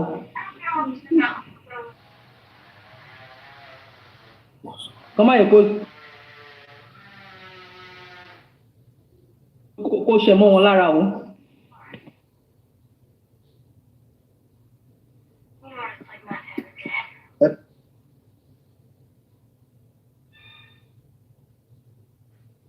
Pátá fẹ́ ṣe aṣọ yìí. Ìjọba wa pa táàbù ẹ̀ ní sórí ibú ẹ̀ ní mórí búṣu ẹnu ayé yín ò ní já bútẹ́bútẹ́ bí èlùbọ́ ẹjọ́ nítorí ọlọ́ọ̀bá wa pa táàbù kẹ́ṣí ẹ̀ láì fídíò yìí. Intel fi sọ́pọ́ọ̀tì wa nìyẹn mọ́kàn máa wò wá lásán ẹ dákun ẹjọ́ nítorí Ọlọ́run abẹ́ká ẹ fẹ́ ká gbé Wùmí wá kí yín lé ni. Kọ́ wá ṣe bí ijọ́ méjì lọ́dún yá bí ijọ́ mẹ́ta ẹ pa wa táàbù ẹjọ́ nítorí Ọlọ́run ẹ̀ ní pásán ayé ẹ̀ ní rárí ayé o ẹjọ́ nítorí Ọlọ́run orí ibú òní mórí ibú yín su ẹnu o wọn ò ní gé yín látọ̀tọ̀ lẹ́ mọ́ pa wa táàbù ẹ mọ́ dọwọ́ dé ká ẹ mọ́ tẹ̀ ìṣà never pẹ́mẹ́ ìṣà never lack ọ̀pọ̀pù ẹ mọ́ bá wa pa. Ó yá mò ń gbọ́ ẹ̀gbọ́n Kàrímọ̀. So that is that about that. Mi ò tí mọ̀ mi ìfá mi tí kò tí mi tiẹ̀ tí lè digest information yìí bó ṣe wọlé sí ni mo gbọ́ tẹ́ sọ pé wọ́n àfi bí wọ́n ṣe ń drag yín láàárọ̀ yìí. Láàárọ̀ ìgbà ṣé wọ́n tún ti drag yín lè rí? lánàá. Ṣé wọ́n tún ti drag yín? Ṣé lánàá ni? Lánàá ni. Ìkanra ló bá dé bọ̀dá Lati. Ìkanra ẹ̀ mọ̀ pé platform yìí ni. Ìkanra ló bá dé. Bí àbá fojú sí àtìkọ́ ọjọ́ tí ò bá ti rí ó máa bá kanra dé ni. Olórí ẹbí kí lẹ bá ọ̀rọ̀ mọ̀míjẹ́ àti àǹtí kọ̀ǹfì kí lẹ bá wọn ṣẹ́ sọ̀rọ̀ wọn sí. Àti kó lórí bẹ̀rẹ̀ àti wà ń bíbá over 3 hours mo ti wà ń bíbá àti kó lórí bẹ̀rẹ̀ àti kọjá ń bẹ àti kó àti ṣe. Ṣé ẹ̀yà tàbúrò yìí ti wá padà sẹ́tù? Èmi àti ẹja tẹ́lẹ̀ èmi àti ọjà tẹ́lẹ̀. Àdìsẹ́ ti sọ̀rọ̀ ní lórí ṣe ti sọ̀rọ̀ lánàá látàtànà lórí pláṣọ. A ti sọ̀rọ̀. Ó dà ló pè bọ̀. Wọ́n ti yanjú ẹ̀ mà ẹ ṣe gan mọ̀. Olórí ẹbí ò ní jábọ́ olórí ẹbí ẹ ń bá ro kúrò ikú á máa bá wọn ní tọmọtọmọ ẹ ń bá ro bíró láti snẹ́kì bí máa bá wọn kọ́ máa forí ara wọn gbé orí platform eléyìí ìjàyà fọ́mọ aláìgbọràn ni ẹ ń tọrọ wo bàbá lára mu kó lọ pokùnso kó lọ máìkúrò kó lọ kú dànù ẹ ń bá ro bíró wà lórí platform yìí kí bí máa bá wọn kí dààmú máa dé bá wọn ẹ ń tó bá yín ti láti snebo ní gbogbo bí tẹ́ bá ń dé ayé ò ní recognize yín wọ́n máa fojú pa yín rẹ́ ni ẹ ń bá ti fojú po lórí ẹbí rẹ torí wọn mú kékeré lórí justice for Mohbad ká dúpẹ́ lọ́wọ́ ẹni tó dúró ti ní nígbà ṣòro ká dúpẹ́ lọ́wọ́ ẹni tó dúró ti ní nígbà tó dún pọ́n ni ẹni tó bá wáyé ti láti snebo ni á jẹ́ pé wọ́n gò jẹ́ nǹkan kan nínú ayé ní kú òní po lórí ẹbí fún wa àìsàn ní so lórí ẹbí gbogbo ẹ̀yin pálẹ́lìsì náà gbogbo ẹ̀yin tẹ̀ ń dọ̀bù táàpù ọwọ́ tẹ fi ń dọ̀bù táàpù ẹ̀ ní fi gbọ́mọ sí ojú tẹ fi ń wò wá kò ní fọ́ lágbára Ọlọ́run ẹ̀ ní mọ sàárì ẹbí lórí ẹ gbogbo ẹni tó súnmọ́ yẹn ní mọ́ gbogbo ẹ̀yin tẹ́ ń dúró ti láti sinẹ́ gbogbo ẹ̀yin olólùfẹ́ láti sinẹ́ láti Facebook ní láti TikTok ní ìbànújẹ́ ò ní wọlé tì yín tọmọtọmọ wọn ní sọ́kò ìbànújẹ́ lù yín tọmọtọmọ kí ni wọ́n ayé ò ní ṣayín jọ́fà ayé ò ní bà yín ẹ̀ ní rámáyé ẹ̀ ní kù bí èlùbọ́ ẹ̀ ní gbé sájọ gbogbo ẹ̀yin tẹ́ wà l'Amẹ́ríkà tẹ́ dúró tó lórí ẹbí tẹ́ dúró ti justice for Mohbad lágbára Ọlọ́run ẹ̀ kéré oko délé ẹ̀ bẹ́ẹ̀ ṣe lọ lọ́wọ́ òfu ẹ̀ ní padà lọ́wọ́ òfu ayẹ̀ ló máa jẹ́ tiyín lágbára Ọlọ́run ẹni tó bá ti yún àwọn òrí wà bóun òrí láti snẹ́ ní réèyàn mọ́ nínú ayé bó ṣe máa rí nìyẹn àṣẹ ọ̀run ti gùn ẹ mọ̀ dọ́bù táàpù ní kúrúkú ẹ mọ̀ dọ́bù táàpù ẹ mọ̀ dọ́bù táàpù ẹ fáwọn ọ̀tá lórí. K-money. Mr. Lati. Yes, sir. Ẹ ṣe gan advance. Gbogbo àwọn yẹn ti sọ̀rọ̀ gan-an. Inú mi dẹ̀ dùn. So a lè ṣe káfí advance bí gbogbo wọn ṣe sọ̀rọ̀ sí yẹn tẹ́ mọ̀ pé inú bí gan ṣùgbọ́n ẹ máa bẹ̀ sí ọgbọ́n àgbàtẹ́ ti fi ń to láti ilẹ̀ náà lè máa fi tò ẹjọ́ ẹ má jẹ́ ká ta ọmọ ẹ̀ dànù ẹjọ́ tó lọ lọ. Ní àtàrà àti mò ń bá wí ni mò ń bá wí. Mo mọ ó dábẹ́ ẹjọ́ tó lọ lọ́hùn. Kò ní expect kí ó dé kó lọ ṣàdúró nǹkan ẹ̀ kí òun náà rí tó bá yẹ ṣe expect irú ẹ̀ pé kó lọ ṣàdúró nǹkan ẹ̀ kí wàá ra greeting card fún. Inú mi jẹ́ dùn pé ẹ̀ ń jẹ́ kó mọ̀ ìyàwó ilé ni. Ìjọ̀tún Ọlọ́run, Mr. Lati, àìtúbà sọ pé mo wà níbi iṣẹ́ báyìí. All right, sir. Ẹ ṣé gan, sir. Here body good. Here by good.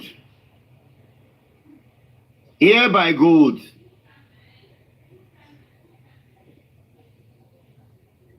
Orí ọlẹ́ gbọ́dọ̀ wà àti ìfùtọ́ bá ti gbé yín wọlé o. Ṣó èníjì máa gbá sí o máa na tí sí. Doctor of Zara. Kọ́lá ẹ káàárọ̀ sà. Ẹ káàárọ̀ sà. Tọ́ba ìfẹ́ lo space mi ẹ lè drop ní fáwọn èèyàn ṣùgbọ́n. Ẹ káàárọ̀ gbogbo lé. Doctor of Zion ní sẹ́ẹ̀. Àti àwọn commenters. Ẹ wo bọ́dá Lati. Ẹ kú iṣẹ́ takuntakun ẹ̀dẹ̀ ẹ mọ̀ látọjọ́ yìí gbàgbós kò easy. Mo mọ̀ pé ẹ̀yin náà ń gbìyànjú, mo mọ̀. Ọlọ́run á dẹ̀ continue láti máa dúró tì yín. Bọ̀ṣẹ́ rí àwọn èèyàn wọ̀nyí ó kọ̀ wá so unfortunate because ọ̀tọ̀ ni nǹkan tá à ń sọ, ọ̀tọ̀ ni nǹkan tá à ń wá, ọ̀tọ̀ ni nǹkan táwọn ń gbé jáde. Wọ́n dẹ̀ mọ̀ ṣe àwọn kíní yẹn ni. Wọ́n mọ̀ ṣe àwọn kíní yẹn just to divert attention. Wọ́n mọ̀ ṣe àwọn kíní yẹn. Lánàá lórí ọ̀rọ̀ Kàrímọ́ mo wà ní show Kàrímọ́ from the beginning. Gbogbo ìgbà tí kíní yẹn ti ń ṣẹlẹ̀ and then Kàrímọ́ tọ̀ sára bí kò tó sára. Kàrímọ́ ò ṣẹ̀ṣẹ̀ máa ṣe show. Àná kọ́ ni first time tí Kàrímọ́ máa ṣe show. So to be honest, it could happen to anybody.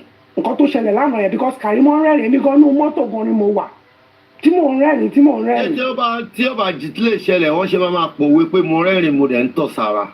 You understand and then for crying out loud àwọn èèyàn mi ò mọ bó ṣe máa ń rí sí Kàrímọ́ nọ́ọ̀sì ni. To be a nurse in America is not a day's job. I don't even care. I don't care. Bàbá àgbẹ̀ fídíò ẹ̀ síta wàhálà tí wọ́n nìyẹn. Kàrímọ́ is a nurse. She's a nurse in America. To be a nurse in America is not kò jẹ ni. You have to earn it. You have to work for it. So kò lè jẹ́ nurse kó tún wá di kírú kó wá ní irú ìṣòro yẹn kó máa mọ bó ṣe máa tọ́jú ara ẹ̀. So at the end of the day ńgbà mi tí n bá ń gbọ́ àwọn people yìí pẹ̀lú bó ṣe ń ṣe tó ń gbé fídíò tó ń ṣe gbogbo ẹ̀ I just máa kàn máa wò ó pé ṣé àwọn eléyìí wọ́n gbádùn ṣá ṣé wọ́n wà òkè lóòótọ́ àwọn tó dẹ̀ ń pera wọn ní pé àwa illiterate ni wa àwọn lọ́mọ lọ́kàwé àbí gbogbo ṣé bó ṣe ń ṣe ilé ayé lélẹ́yìí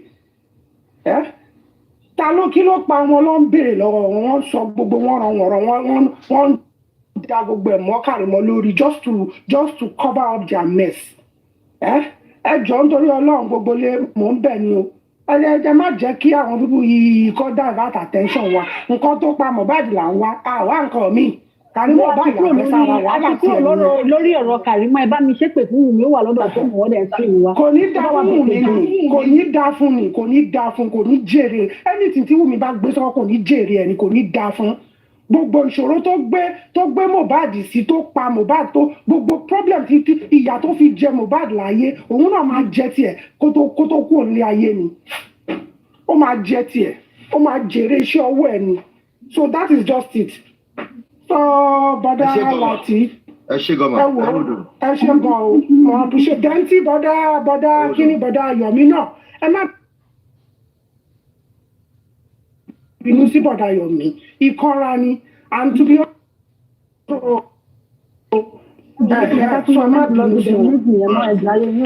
sweet life professor can you mute please. Hello. Yes.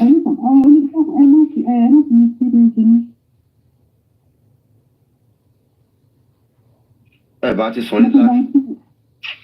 Oh, hold on. The king.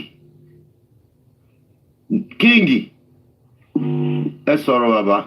Hello. Ẹ káàsán olórí ẹbí mo dẹ̀ kí gbogbo yín ìyá ọ̀rọ̀ bọ̀ God's protection Sister Debbie gbogbo yín pátápátá ni mo kí.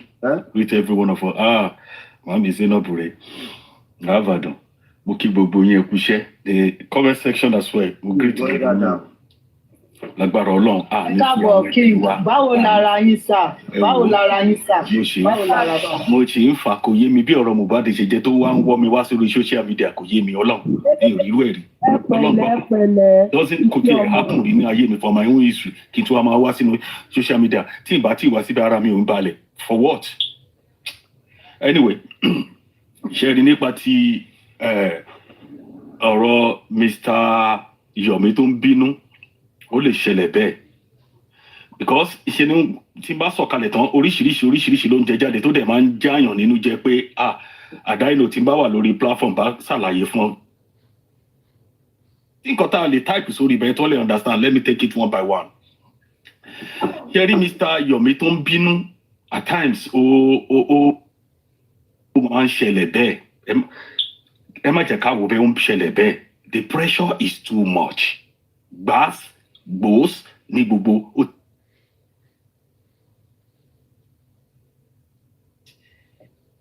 in the way he want to do it ẹ jẹ́ ká gbé fún bọ̀dà Yomi bẹ́ẹ̀ yẹn bra Lati ti sọ ẹ jẹ́ ká follow ẹ̀ bẹ́ẹ̀ yẹn then ká wá yọwọ́ kí là ń kó gbogbo èmi ní Mr. bọ̀dà tó wà mú ìwà tó wà lamẹ́ríkà or any mọ̀lẹ́bí àbí court kìíní kan ẹ fi wọ́n lẹ̀ ẹ jẹ́ kí bọ̀dà Yomi yẹ mọ point kan wà ń bẹ o Mr. Yomi sọ̀rọ̀ kan mo rẹ̀ ó ní tí gbogbo èèyàn gbogbo yín bá rí fídíò nǹkan tó ṣẹlẹ̀ nínú ilé Mohbad ó ní ìgboro máa dàrú. It's a key point. How did you know? Have you seen it? It's a serious point. Lẹ́ẹ̀kan sí mi ìdílé Mohbad rí mi ìmọ̀ bó ṣe rí réèlì yẹn mi ìmọ̀ bọ́dá Yomi Mr. bọ́dá Lati gan wọn ò mọ bẹ́ẹ̀dì Mohbad and this man is saying Mr. Yomi ni I quote tẹ́ ẹ bá rí fídíò ìṣẹ̀lẹ̀ tó ṣẹlẹ̀ bíbọ̀ yìí nǹkan tó ṣẹlẹ̀ nínú ilé Mohbad ó ní ẹ̀rù máa bà yín ìgboro máa dàrú àwọn Yorùbá dẹ̀ bọ̀ wọ́n ní oní nǹkan làájẹ́ ó ṣe ẹ jẹ́ wá lu ọ̀rọ̀ yìí báyìí it may be nígbà yìí ní kí ìkan lọ́wọ́ tí ò release mo wá rẹ́rìn mo fi gbogbo àwọn èèyàn mo fi rẹ́rìn ẹ̀rọ ni wọ́n fún wa ní fake address ní kíní kan plaza 1 plaza 2 plaza 3 mo rẹ́rìn pẹ̀lú gbogbo àwọn tó sọ pé àwọn wà ní western world mo dẹ̀ rẹ́rìn mo fi àwọn tó jẹ́ wípé wọ́n pera wọn ní pé we are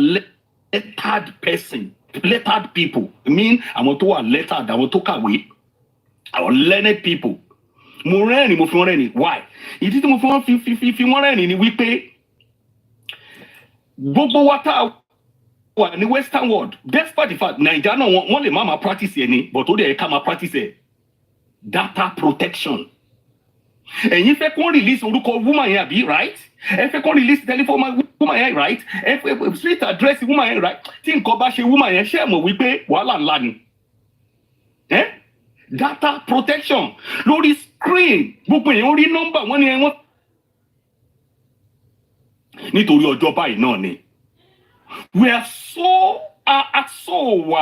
bíbọ̀ ni kí ni mo lè lò fún débi wípé we don't want to tá a bá wà very careful ṣe rí kékeré ní díẹ̀ fi DNA sẹ́gbẹ̀ ṣe bí DNA just paternity pé ká mọ̀ bóyá ọmọ wa ní bóyá ìṣọ́ ọmọ wa but the major key who killed him there is a difference between DNA and the paternity ẹ jẹ́ ká fi paternity sẹ́gbẹ̀ this video which is CCTV ó reveal a lot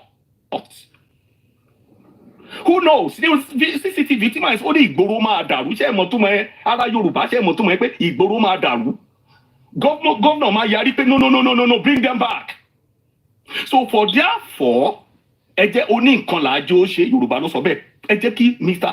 kò bá bínú jù bẹ́ẹ̀ lọ ẹ jẹ́ ká farabalẹ̀ fa gbogbo àwọn ìbúrẹ̀ sí ní mo rí gbogbo platform tó ti ń drag Mr. Yomi wọ́n drag Karimo mo rí gbogbo ẹ̀ báyẹn ara ló ń ta wọn wọ́n fẹ́ kó jẹ́ pé platform wọn àwọn ni kíní ó ti máa kọ́kọ́ ṣẹlẹ̀ it doesn't matter kò sẹ́ni tó fẹ́ gba reward lórí kíní ṣé mo fẹ́ gba reward ni èmi tí mo tún strong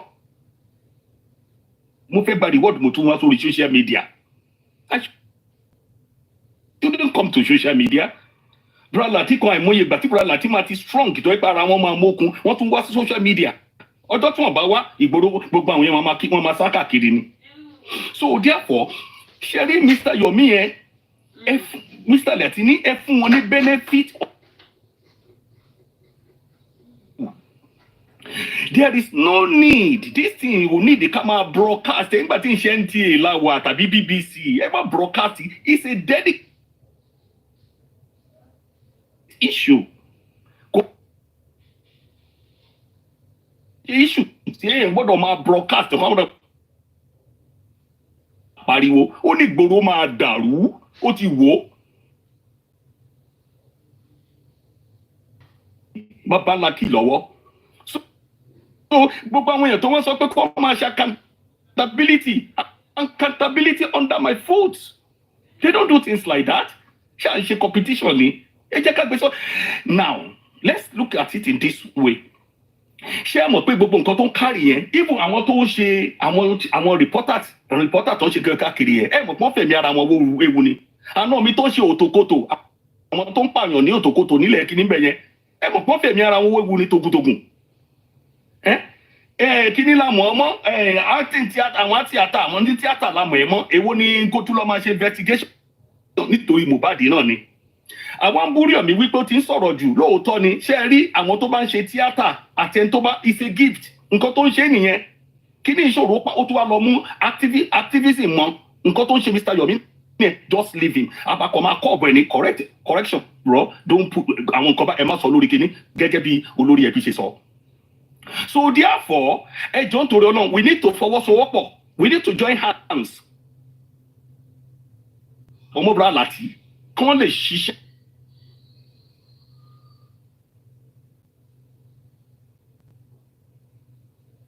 Papọ̀ mọ́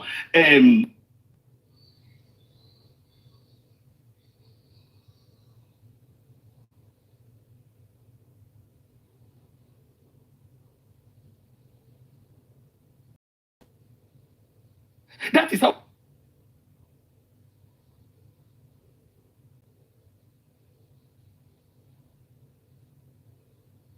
we get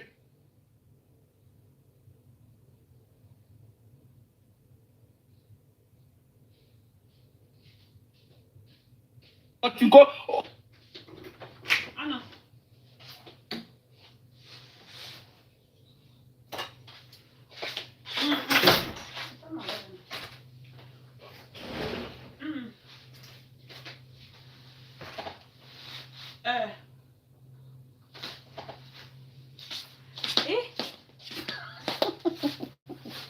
Ọ̀sìnlẹ̀ àgbà.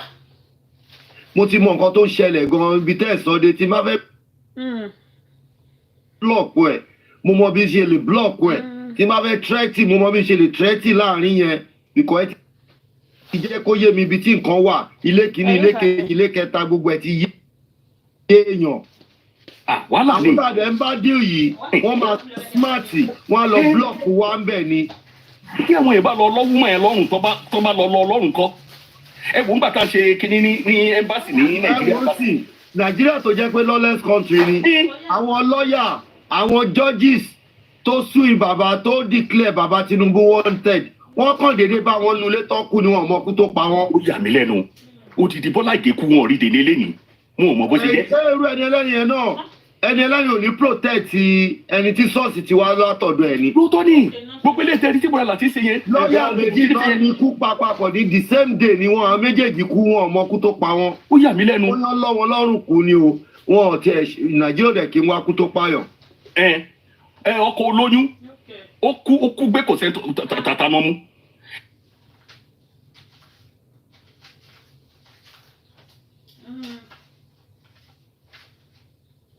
Nàìjíríà ọ̀rọ̀ olú yẹn ṣú mi pátápátá wọ́n dẹ̀ láwọn fọ́lò kìíní wọn. Fọ́lò kọ̀ọ̀kan ó ṣú mi.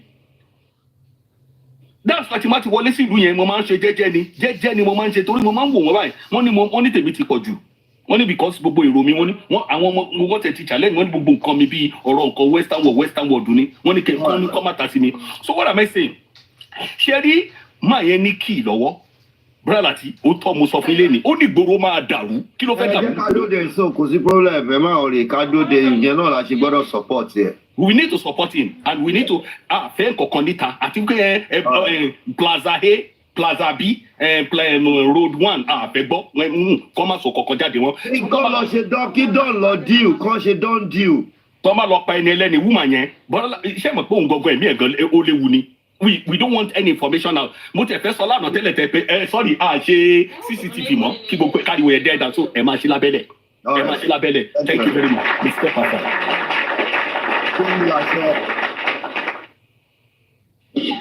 Bọ́dá láti ẹ̀ka sàn. So nǹkan tí King ti sọ nǹkan ló jẹ́ kí mi tẹ̀ wá sókè pé kí n wá sọ̀rọ̀ sí nǹkan tó wọ́n sọ.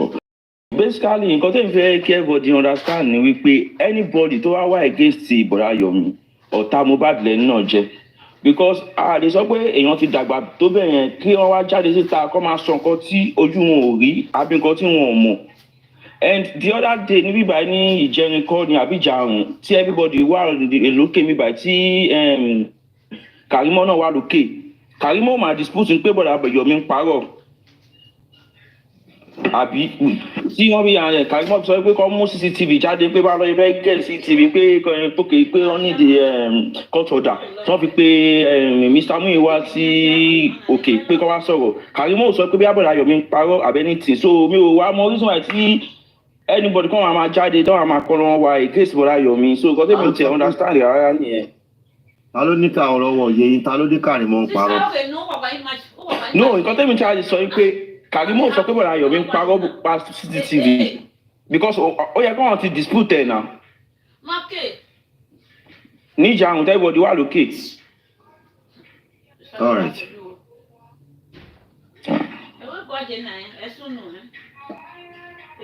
Social media no rena, destroy. Love Allah. 2 days, 3 days, I beg you. I love Allah. More than 1 year, Ọba Lukan. Ikùn gbogbo ilé mo kí gbogbo ilé o. Mo kàn ní kí náà ni bàbá mi kò sí nǹkan kan.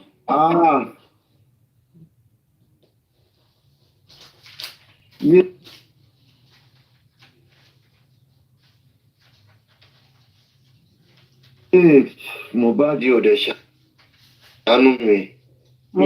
Kí gbogbo ilé yọ̀rọ̀ bọ̀ àti Debbie King God protection. Mo kí gbogbo ilé pátá o. Big feeling ground.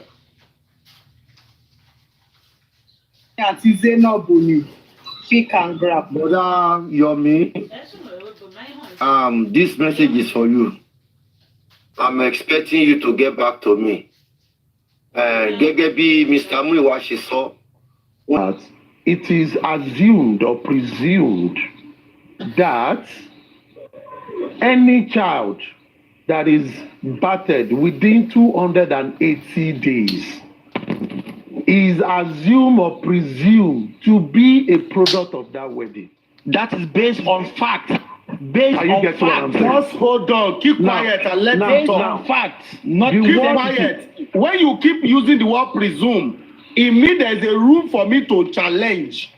When you're talking about presumption, you're talking about certainty. Right. When you're talking about probability, you're talking about uncertainty. Listen to Listen to yourself.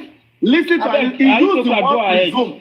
The word that is confusing your head, top maybe, is the word presumed. You don't understand. Presume is emphasizing uncertainties. Facts. What is uncertainty? Circumstances that are facts. Probability is working with uncertainties. You go and read and understand the process in school. All right. You can relate to them, but they don't have the same representation. Aristocrat, can you please go ahead? Presume legitimate. Presume. Let us help ourselves. When we deal with this thing, we always deal with law. Let someone go into Google, look at the meaning, English meaning of presume and legal meaning of presume. Look at the English meaning of possible and the legal meaning of possible, so that we can apply it. So that we will not argue. How will you now apply?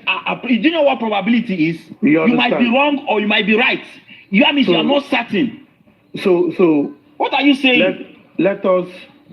Can you apply, aristocrat, please, can you apply that particular notion on that particular section of the law?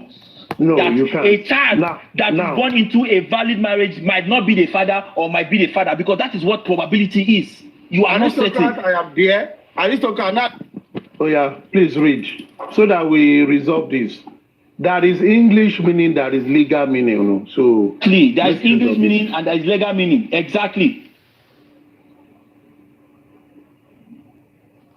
Help me, which one you want his that put for network is inside? bad. How much will me they pay you, sef? Hey, God in heaven. How much did they pay you issue of blood? The man with the issue of blood. Eh?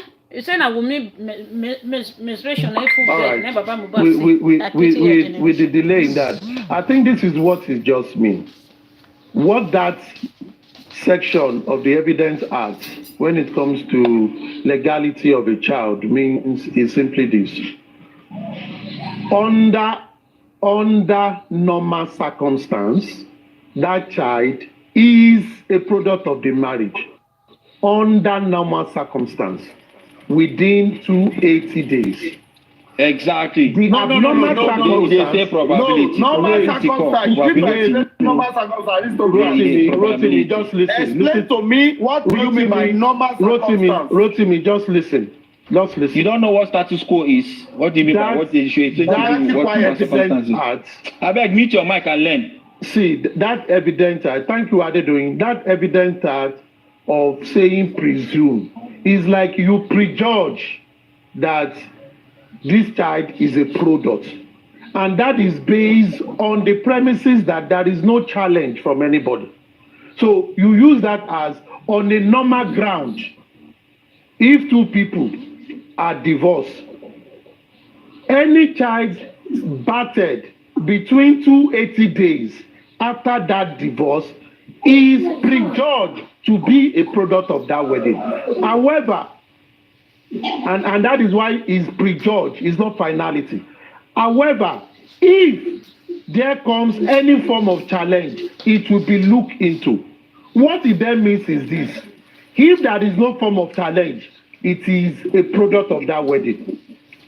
But if someone comes forward and now challenge, I think I'm done at this moment. You're okay, yes. You're right.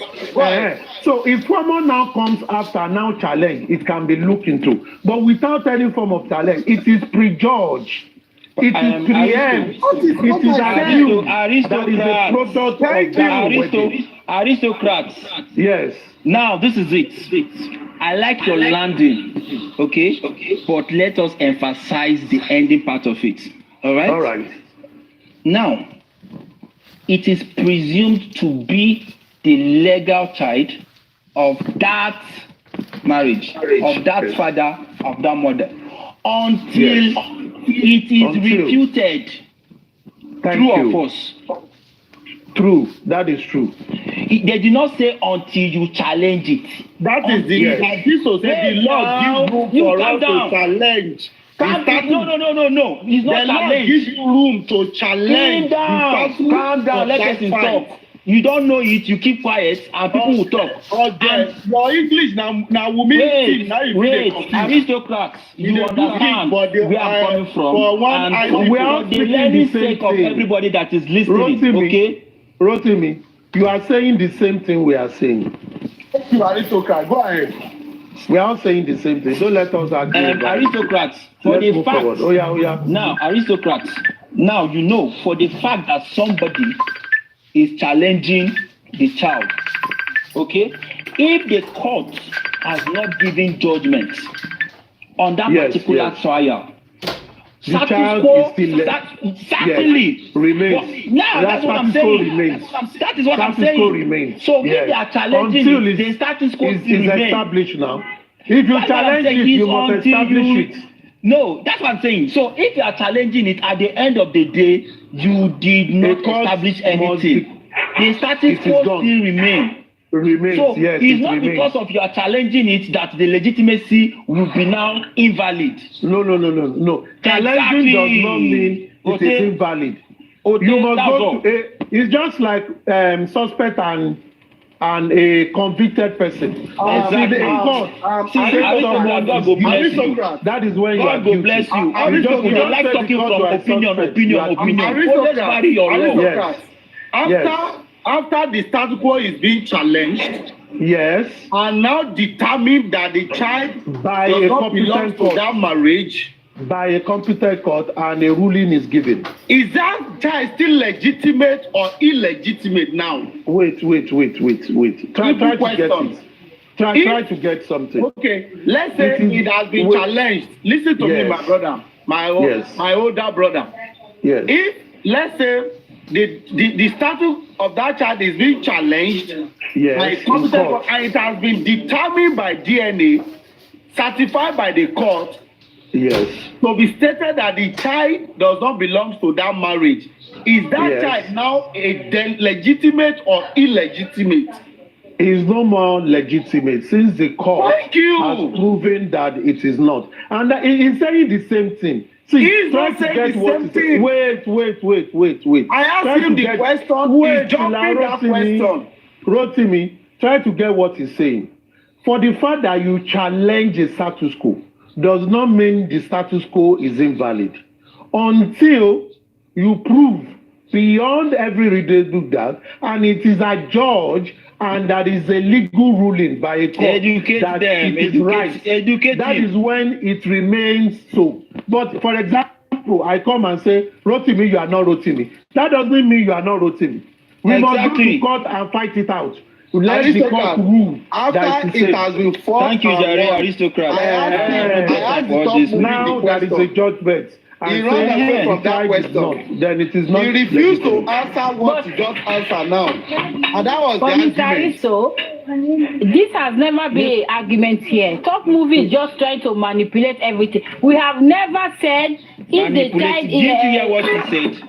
Well, did you hear what he said? Probability. We all know that's a fact. Do you know what probability is? He said presumption and probability. Are you not listening to his language? Wait. If the legitimate of that child in that marriage has been contested by law in the court, and there's a ruling that this child doesn't belong to this family or to this marriage, according to DNA test, it means it's no more. But if it has not been, like example, Yome's child, it has been contested, but it has not yet been ruled or be clarified by DNA yet that Liam is not Yome's Mohbad's son, is still Mohbad's son. Till now, the child is still Mohbad's son. As of today, Liam is Mohbad's son. Until there is another fact tomorrow that is not. Until after the court pronounces that he is or is not. As we are concerned today, the status quo remains. He is a bona fide son of Mohbad and Wunmi. Until the court says no. So and that is why we are all waiting for the court. After the court process, the court will give the ruling and everybody will rest. Let's leave it like that, but it's always good to argue, Ja. Well, let's make it shorter. Aristocrats, Isiba, there is another thing I want you to enlighten us again. You understand? Because when I talk, people will come with personal assumption and everything. But I like it when somebody that is knowledgeable, we put it to them in the context of the law. You understand me now? Now, let's say, because there's this other argument I was trying to enlighten Papariano and this baby lawyer guy, because they made a statement, and according to them, they said the judge approval in settlement is considered a judicial precedent. Movie, before you go further, let me clarify another thing to Mr. Aristocrat again. What I was actually saying is that now Mohbad is not alive. And Wunmi said Mohbad is the father of Liam. And now Mohbad contests it and say, no, I did not agree. I was asking, did Wunmi have any birth certificate written in the name of Mohbad and signed in Liam's name? I said, if there is no document Mohbad left behind to show that he consented to the child, that this child is my child, can't that be contested in court? Mr. Aristocrat, that's my question. Let's take it like this. By virtue of the evidence that we just finished discussing, that has given a validity to the fact that Liam is Mohbad's child by virtue of that. Now, there are many ways to claim that someone is someone's child or not. Through the DNA, through the birth certificate, through acknowledgement, that is pronouncement of the father that this is my child. Maybe when the person is alive, he has said, this is my child, and he has treated the person as his child, and the person bears his name. And there was no form of dispute while he was alive. And you can't come and say he's no more. Because the father, while alive, has claimed that the child is his or a child or not. Now, birth certificate is given when you have an international passport, marriage certificate, all those are legal tender that without anybody going to look at your DNA, going to go and bring your grandparents, go and bring them to come and acknowledge and all that, that is an evidence that you put directly, as long as it is an authorized document of the state. You understand? However, like you said, things can always be challenged in court. They can be challenged in court. If, for example, Baba Mohbad came through the route to say, oh, Wumi, this Liam is not our child. And Wumi says yes. And Baba said, let me see the birth certificate. You know, he made a demand. And Wumi said, we didn't get any birth certificate while he was alive. The man that can challenge it through that, but you need to have, which means the father never acknowledged it in a way legally. Or Wumi comes and say, well, wait, I'm giving you ways, though I'm not being authoritative here. I said, based on that, if such thing happened. And Wumi comes and says, while he was alive, I have a video where he said, oh, my son Liam, in whom I am well pleased. That itself can suffice to say that he has made pronouncement that the boy is his son, if that evidence is available. You understand? But when it comes to going to court to slug out issues, like I've always said, and we've always debated on this paternity of Liam here and there, I've always said this matter must be, once there is a dispute on a matter and it is not resolved individually, gentlemanly, if it is taken to court, the court now has the power to put finality on it. Now, let us go back to this case of Liam. There is no precedence in this matter. The announcement of the court was as a result of an agreement from the party.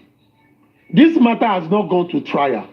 If the matter had gone to trial and they've argued front and back, and at the end of the day, the court now say, this is my ruling, this is my judgment, and it is accepted, that becomes a precedent because it's a ruling of the court. But in this, it was Wumi that finally say, I agree, let's do it. So the court is yet to go to the nitty-gritty of the matter, and the court has not, and because of what has happened, it has not even helped us to lay to rest if a grandfather has the legal right to challenge this thing, because it will still be a debate.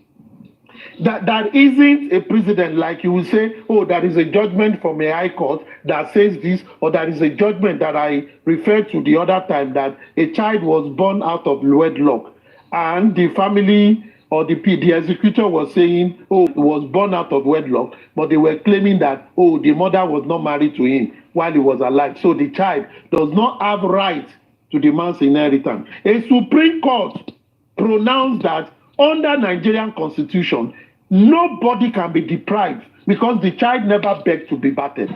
But it is acknowledged that the child has been born by this man, so he has legal rights to his estate, whether the mother is married or not. And that matter has been laid to rest. That is a precedent. That is a judicial precedent. Because there is a judicial pronouncement and it is seen to be. There is a ruling, a document that explained why they arrived at that judgment. But in this of Wumi and Baba Mohbad, it was Wumi during the proceeding that I agree, let us go and do the DNA. So this has not, if there is a matter that will come up like this tomorrow. They will still go to court until a court makes a proper pronouncement. Then you can refer to it. Judicial precedent is like you carrying your Bible and saying from Acts of Apostles, chapter 1, verse 2. It is a laid down law that it is seen that a matter of this magnitude have been debated for earlier and it has been ruled by a court. However, if the matter has been appealed against, we will then be looking at the finality of the court, which is possibly the last court those people went to, or through the Supreme Court, which is the higher court of the land. And that is why in legal matters, people usually use Supreme Court judgment as judicial precedent because you can't challenge it again. And a case that have lapsed when in terms of looking at the period of appeal and it was not appealed, then it is seen that a judgment has been passed. But we cannot say, it would be wrong for us to say that Wunmi accepting to do the DNA is a judicial precedent. It is not a judicial precedent. It is an agreement of the party to say, we don't want to go further with the hearing, let us go and do the test anyway. It's not a judicial precedent. Now, aristocrat, that is the point I was trying to clarify Paparano and MM, the baby lawyer, on.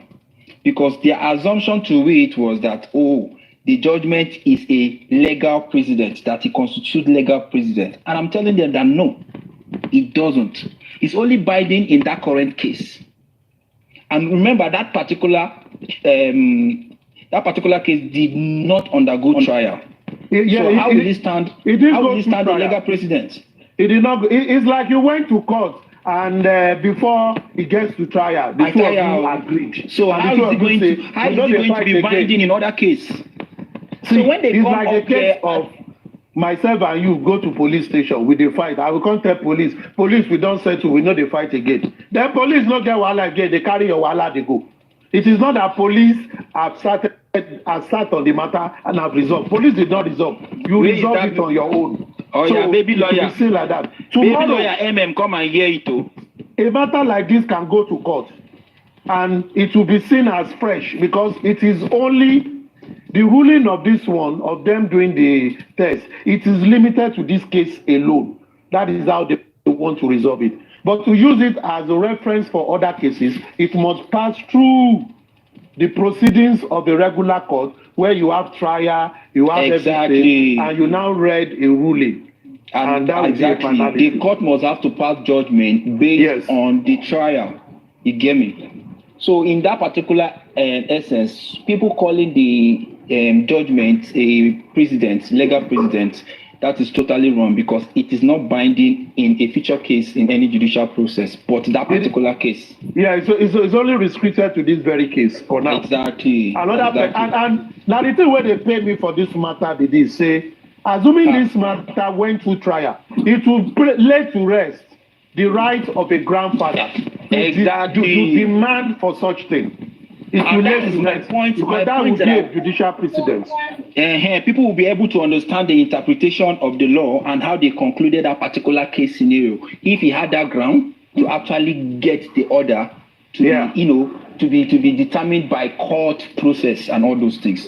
Because you would just tell the party, if you go to court, we are wasting our time. Because the judge will tell you are wasting the time of the court. Because there is a precedence on this matter. Already on ground, and that precedent must be binding. If it's a similar case. Yeah, it will tell you refer to it. Why carry your wallet when something of that has been done? They try to educate these people since headache don't they catch me. I try. Thank you. At least now all of them don't mute.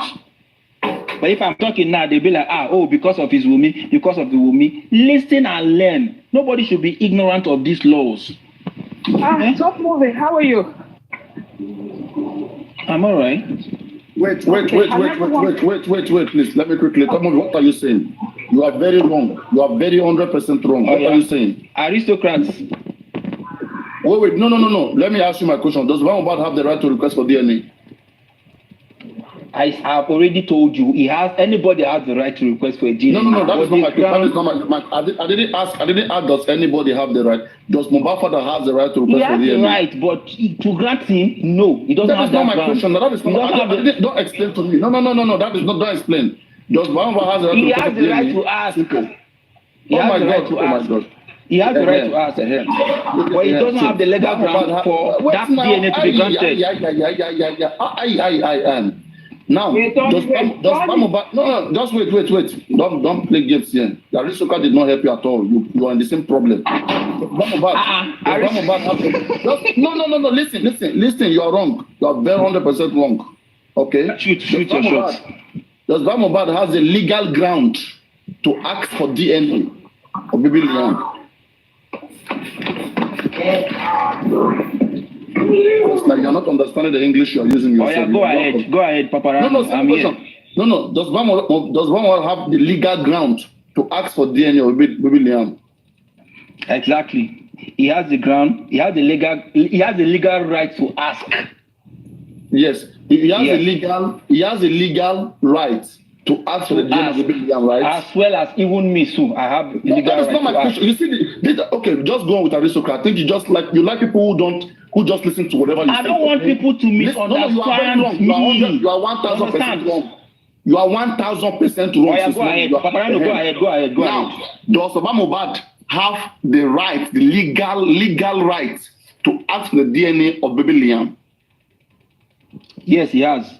Okay. Now, does anybody, can anybody, or do we have any judicial precedence of this case in the Nigerian history before where a grandfather has requested for the DNA of a child before in Nigeria?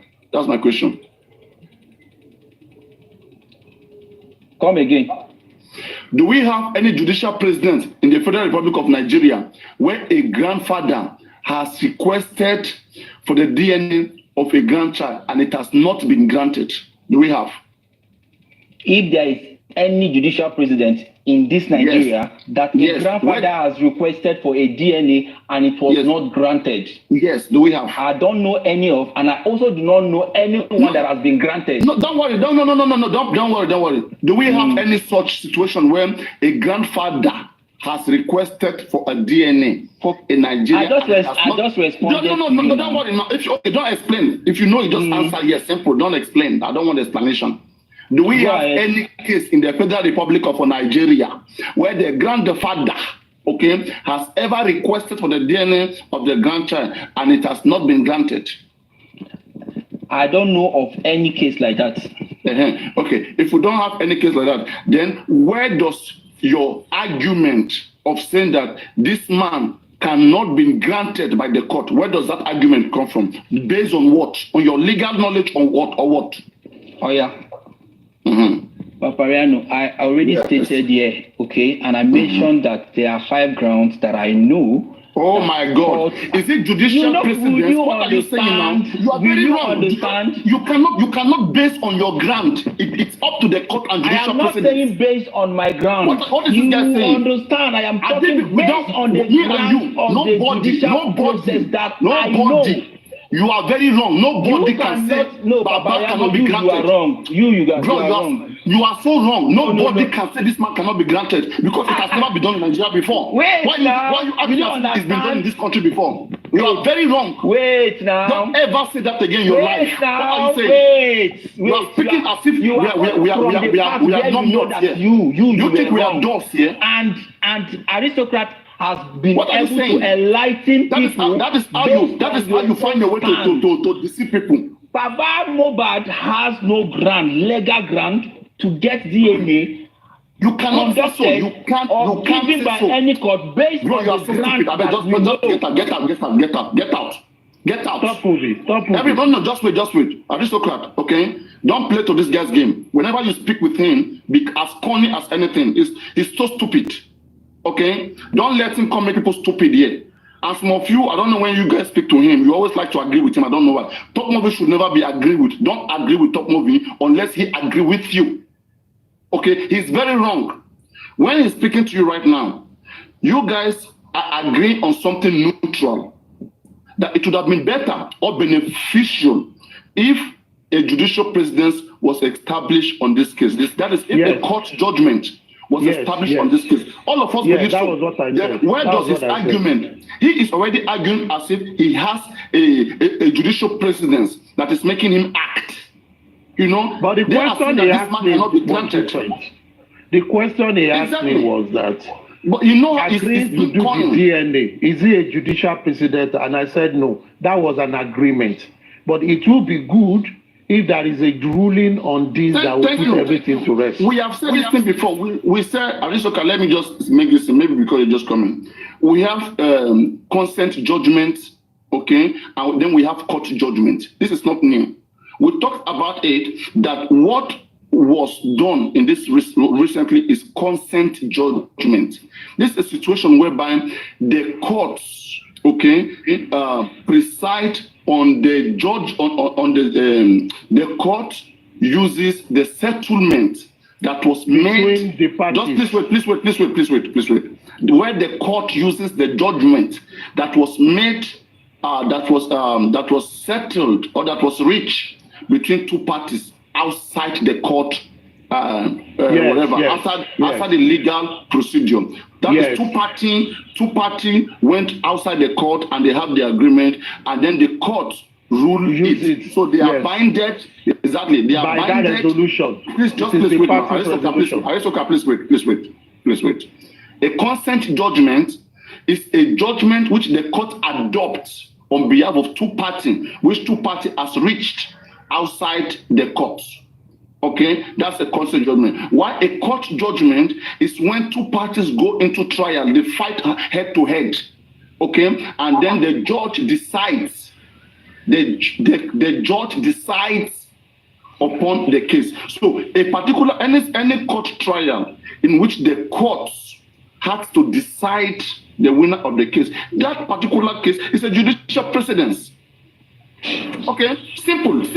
That was what I said now. Exactly, but the one that is consent judgment, it is when two parties, it is only limited. It is only limited to that two parties. Exactly. And it's limited to that very case. Exactly, to that very case. That's Another what we have case can been come saying up since. tomorrow. There is nothing, there is nothing here. He's the one that is deceiving himself. He just wants to find a way in which he can make people look like they are stupid, like they don't understand, like there is anything special about whatever he's saying. It's so stupid. I don't like when people agree with him. No one should be agreeing with him. No matter what top movie, it doesn't have any sense. Nobody should ever agree with him. I will never let that happen. It's so stupid. The question he asked me, are we stupid here? Common consent judgment is making look like we don't know what is consent judgment and court judgment. There are consent judgment and we have court judgment. This case never went to trial. This is consent judgment. But what I don't want any of them to be saying, no, the father, top movie papa, they no born and where. Make it say, Baba Mohbad no get legal grant. Okay, nobody can say it because you're not the judge. And we don't have any reference that we can use to this particular case. I didn't we have reference before, where the grandfather has requested before and is rejected. You can say like that. You can say so. But we don't have any such reference. So where's your knowledge coming from that this man doesn't have the legal grant, that it will not be granted? Where is that coming from? Nobody can say. We have to wait until we can establish one in the history of Nigeria. Simple thing that this guy doesn't know. Okay? Nobody should say so. We don't have such case. And it's simple as that. They don't get themselves educated. They go around lying that the man doesn't have the legal guy, doesn't have the legal guy. Then why did Wunmi negotiate it? If the man couldn't get granted, why did Wunmi resort into negotiation? If I was Wunmi, I would have been stubborn. I would say, no, I will never negotiate. I will never negotiate because this man doesn't have the legal grant. Why did he negotiate? I thought she wanted to win the case. She has a very good lawyer that understands. I don't know whether it's Falana or not Falana. You first stand for the case now. I've been now I get caught. Anyway, so let's move on from there.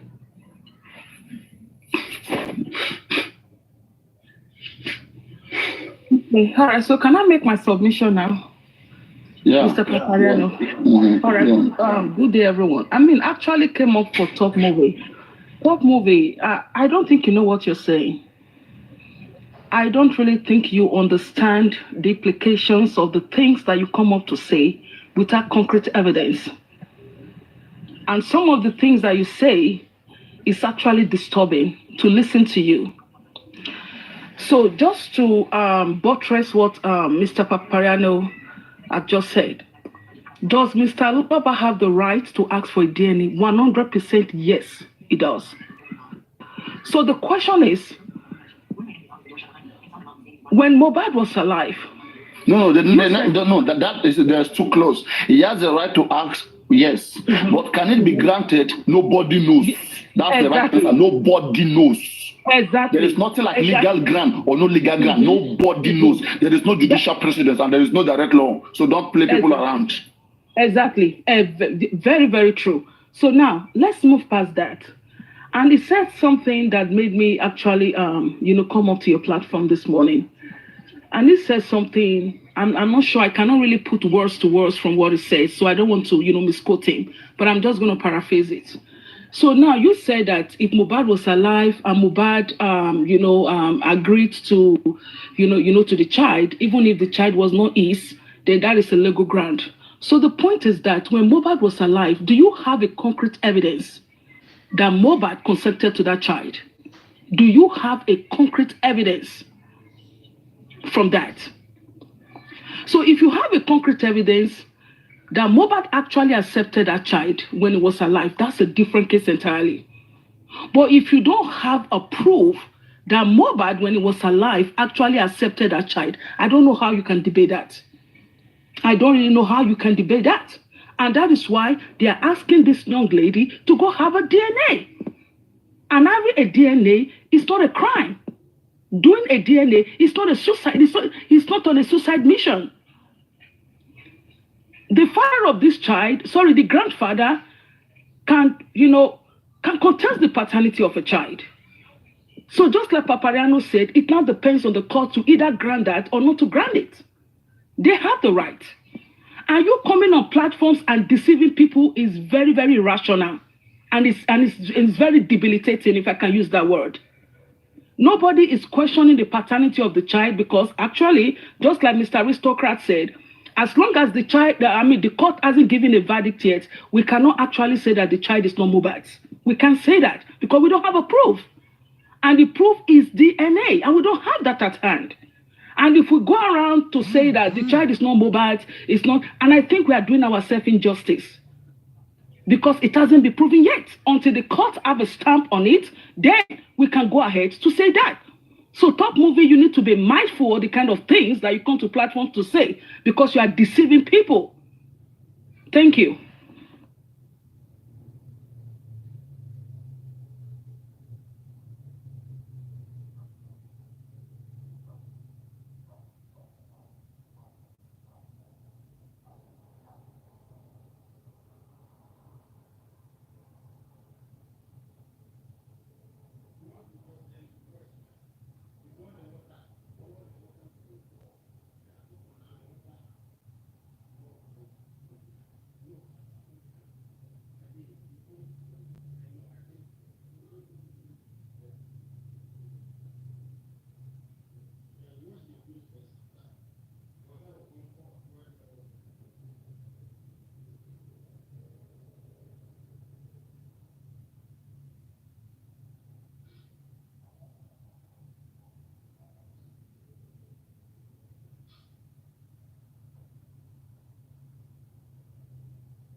All right.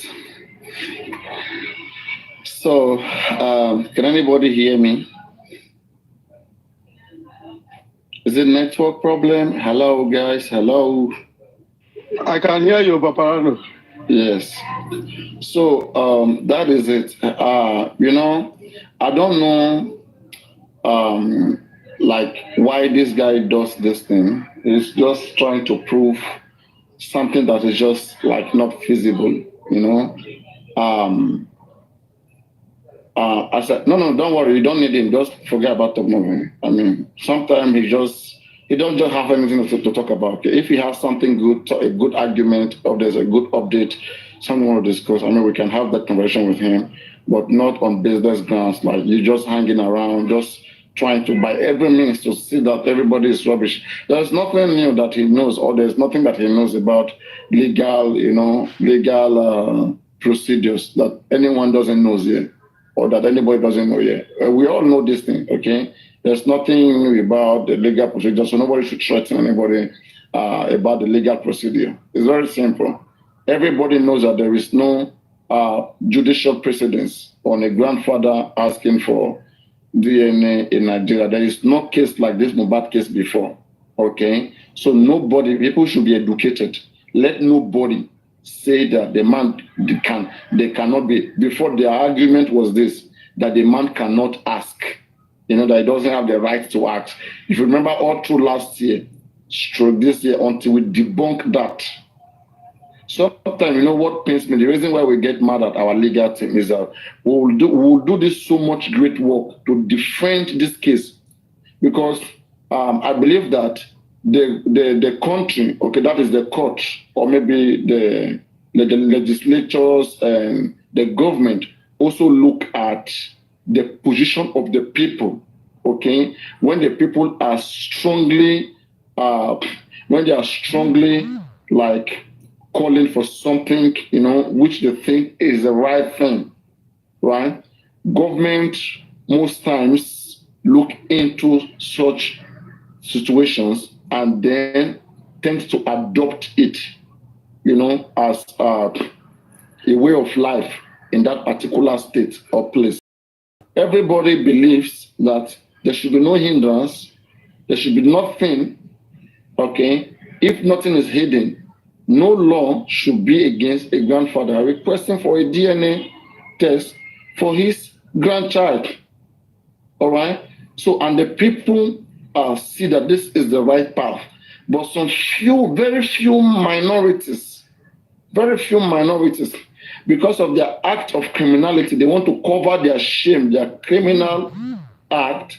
They continue to mislead the public and continue to see how they can deceive everybody using some legal grounds of, some procedures that cannot even feasibly be attained, right? To create the order of the day.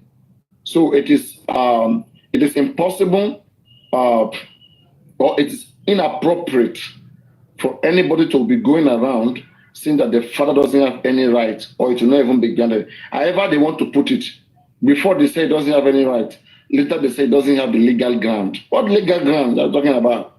Okay, there is no judicial precedence. Judicial precedence would have been a very good legal ground that you can, you can stand on, right? But every other legal ground, as long as the man can ask, right, then we cannot tell. Paparano, wait. Paparano, can you bring a case whereby a grandfather asked for DNA and it was granted? Can you bring that case? Who is speaking? Is that Abati? Yeah, can you bring a case like that? Where no, Abati. See what we are saying here. For DNA I've been entertaining him since, okay? In Nigeria, so far, there has been no issues yet. It's a new case. Everywhere in the world, there used to be new cases. No country law is perfect. When a new case arises, right, then judge apply a lot of discretion, apply a lot of consideration, and then preside over the case after looking at it, okay, from her legal knowledge, and look into the best interests and look into the best interest of the people. If it's a child, they'll look into the best interest of the child. If it's a marriage, they'll look into the best interest of the marriage. If it's a new case, and it will be established. If there is no law, if there was a law to bind that effect, for example, if there is any statutory law that was effective in place, lawyers are just going to quote it that, okay, for example, like now, burying of a child or burying of a person, section 48, okay, made it clear already that no father or no more than nobody shall bury anybody, okay, in a situation whereby the death is suspicious and the cause of death has not been established, that nobody should bury anybody. So we don't even need judicial precedent of that.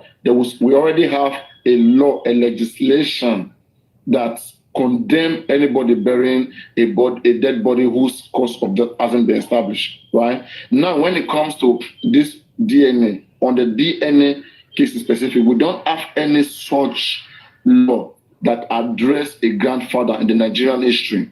That's why I was very mad. Why did Wumi resort into negotiation? And why did Mohbad too?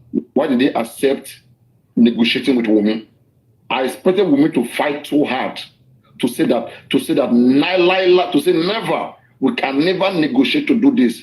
We must prove to Baba Mohbad that he must learn his lesson, that never should any grandfather in Nigeria ask for DNA. By defeating the man in court, Adebe Wumi continue to court and defeat Baba in court, it would have been put in record for the future generation that let no grandfather wake up any day and begin to request for the DNA of their grandchild. But do you know there are some cases like that in court that is still ongoing till today?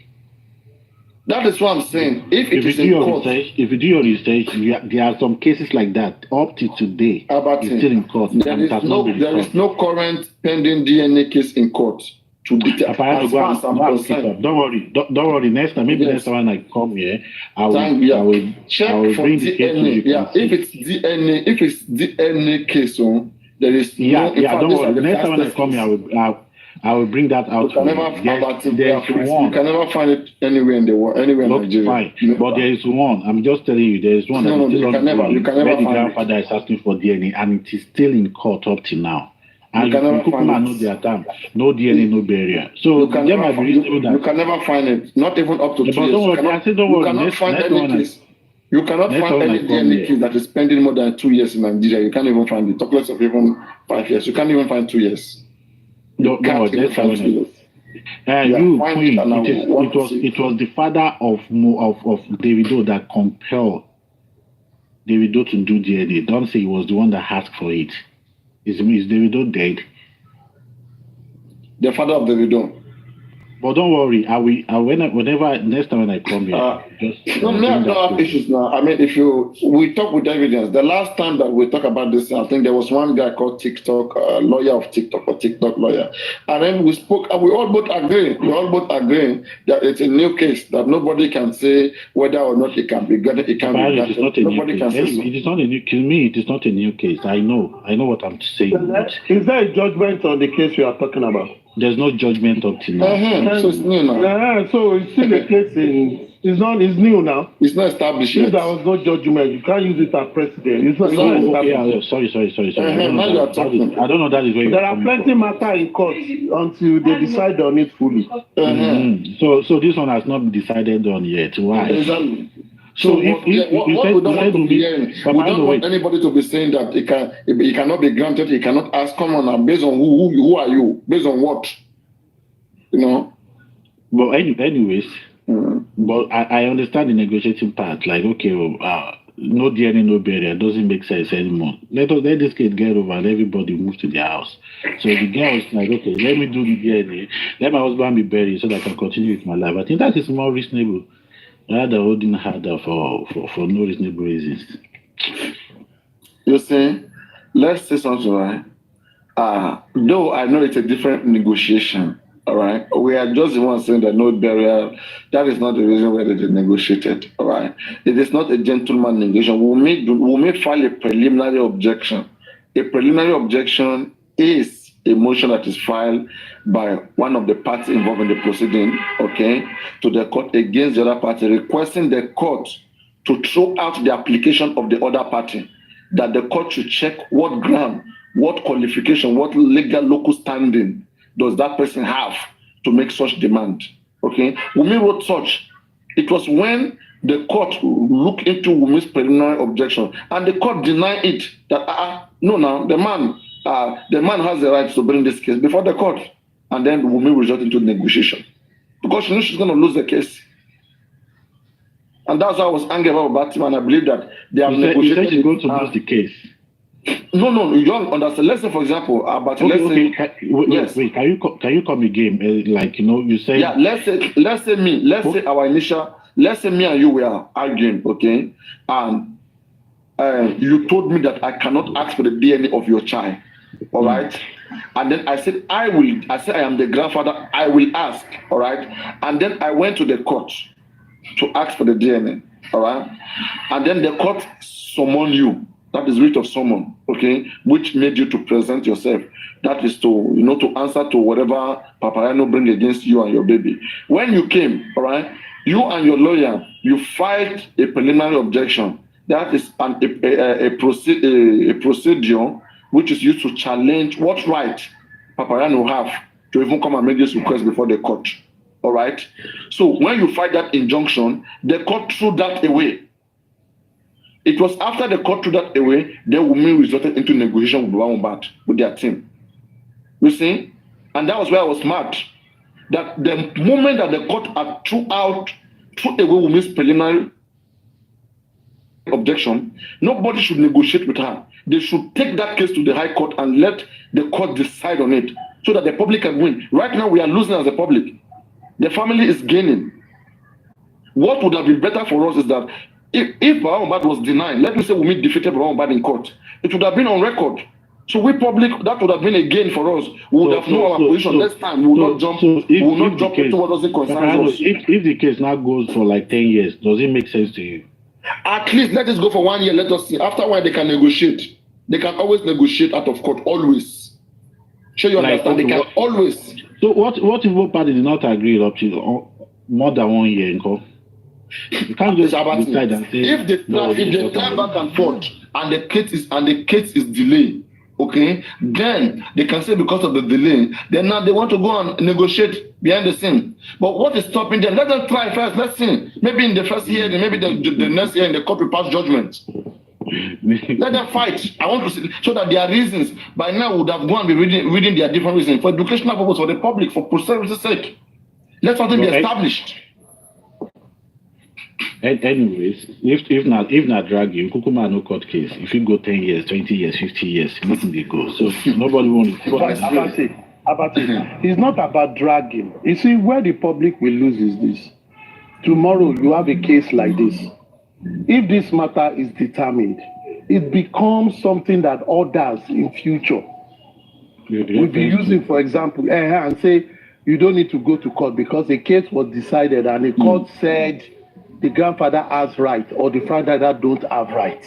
Yeah, I that is the benefit to the public. That is the benefit to the public. You understand what I mean? It's not. I understand you. If they like, they drag it, but the end of it is the public will benefit by understanding that when you demand for things like this, it is right or it is wrong. That is the benefit. It's not about the time. It's something that will be used forever now. Like no, like see, in their own case, like the family boha is just too much. So in their own case, all the other parties like say I cannot be staying in court fighting back and forth with all these things. So let me just move ahead, do the settlement and go. So that does not necessarily mean that something like that, something similar to that will not occur in the future. And they will but you see, this case has come to the public already. The fact that this case was already in the public. Papayano, because the case come into public. Papayano, wait now. Because the case come into public doesn't mean that a similar case is not in the court, and doesn't mean that it can't change the law. It does not necessarily mean that their own case should be the major one. Because everybody knows about it, fine. About it, this is one of the reasons why in Nigeria, criminal prosecution of public matters never sees the light of the day because people in between will withdraw. And it is not helping everybody. For example, someone came to steal something and you call police to arrest the person. Police took the person and say, this is a theft matter, it's a criminal matter, we take it to magistrate. When they ask you to come and testify, you refuse to go. At the end of the day, they throw away the case. You are not doing justice to the system. Because what it means is nobody will be used as a scapegoat or that this thing will not be in archive for precedents. It is to save future. bridges are built so that people that are coming behind can use it. It is not for you alone, it is for others. Yeah, So so let us look at that. And that is why it is not all matters go to court. It is the one that needs to be tracked out. Then the court will look at it and say, this case, we must finish it so that we will set a good precedent. You just said that Davido's father had demanded for DNA. Davido's father is a grandfather. No, I was not the one that said that. It was this Queen's Trail. Okay. It's true. Go to Dele Mahmoud's page. She did. Wait. You are not getting my point. She did the DNA. I'm not arguing about that fact. This is the fact I'm arguing about. Is that does a grandfather regarded to demand for this and get it? If someone demands for it and the person gets it, but it is not a precedence of the court that says you have the right to get it. For example, I have the right to tell Abati to say, Abati, open your camera. I want to see you. And Abati have the right to say, no, you cannot see it. We will now say, okay, let's go to someone that will judge it. And the person now say, Abati, as long as this other person that is demanding for it opened his or her own, you too must open your own. That is a standard. But until that is determined, that will always be that forth and back.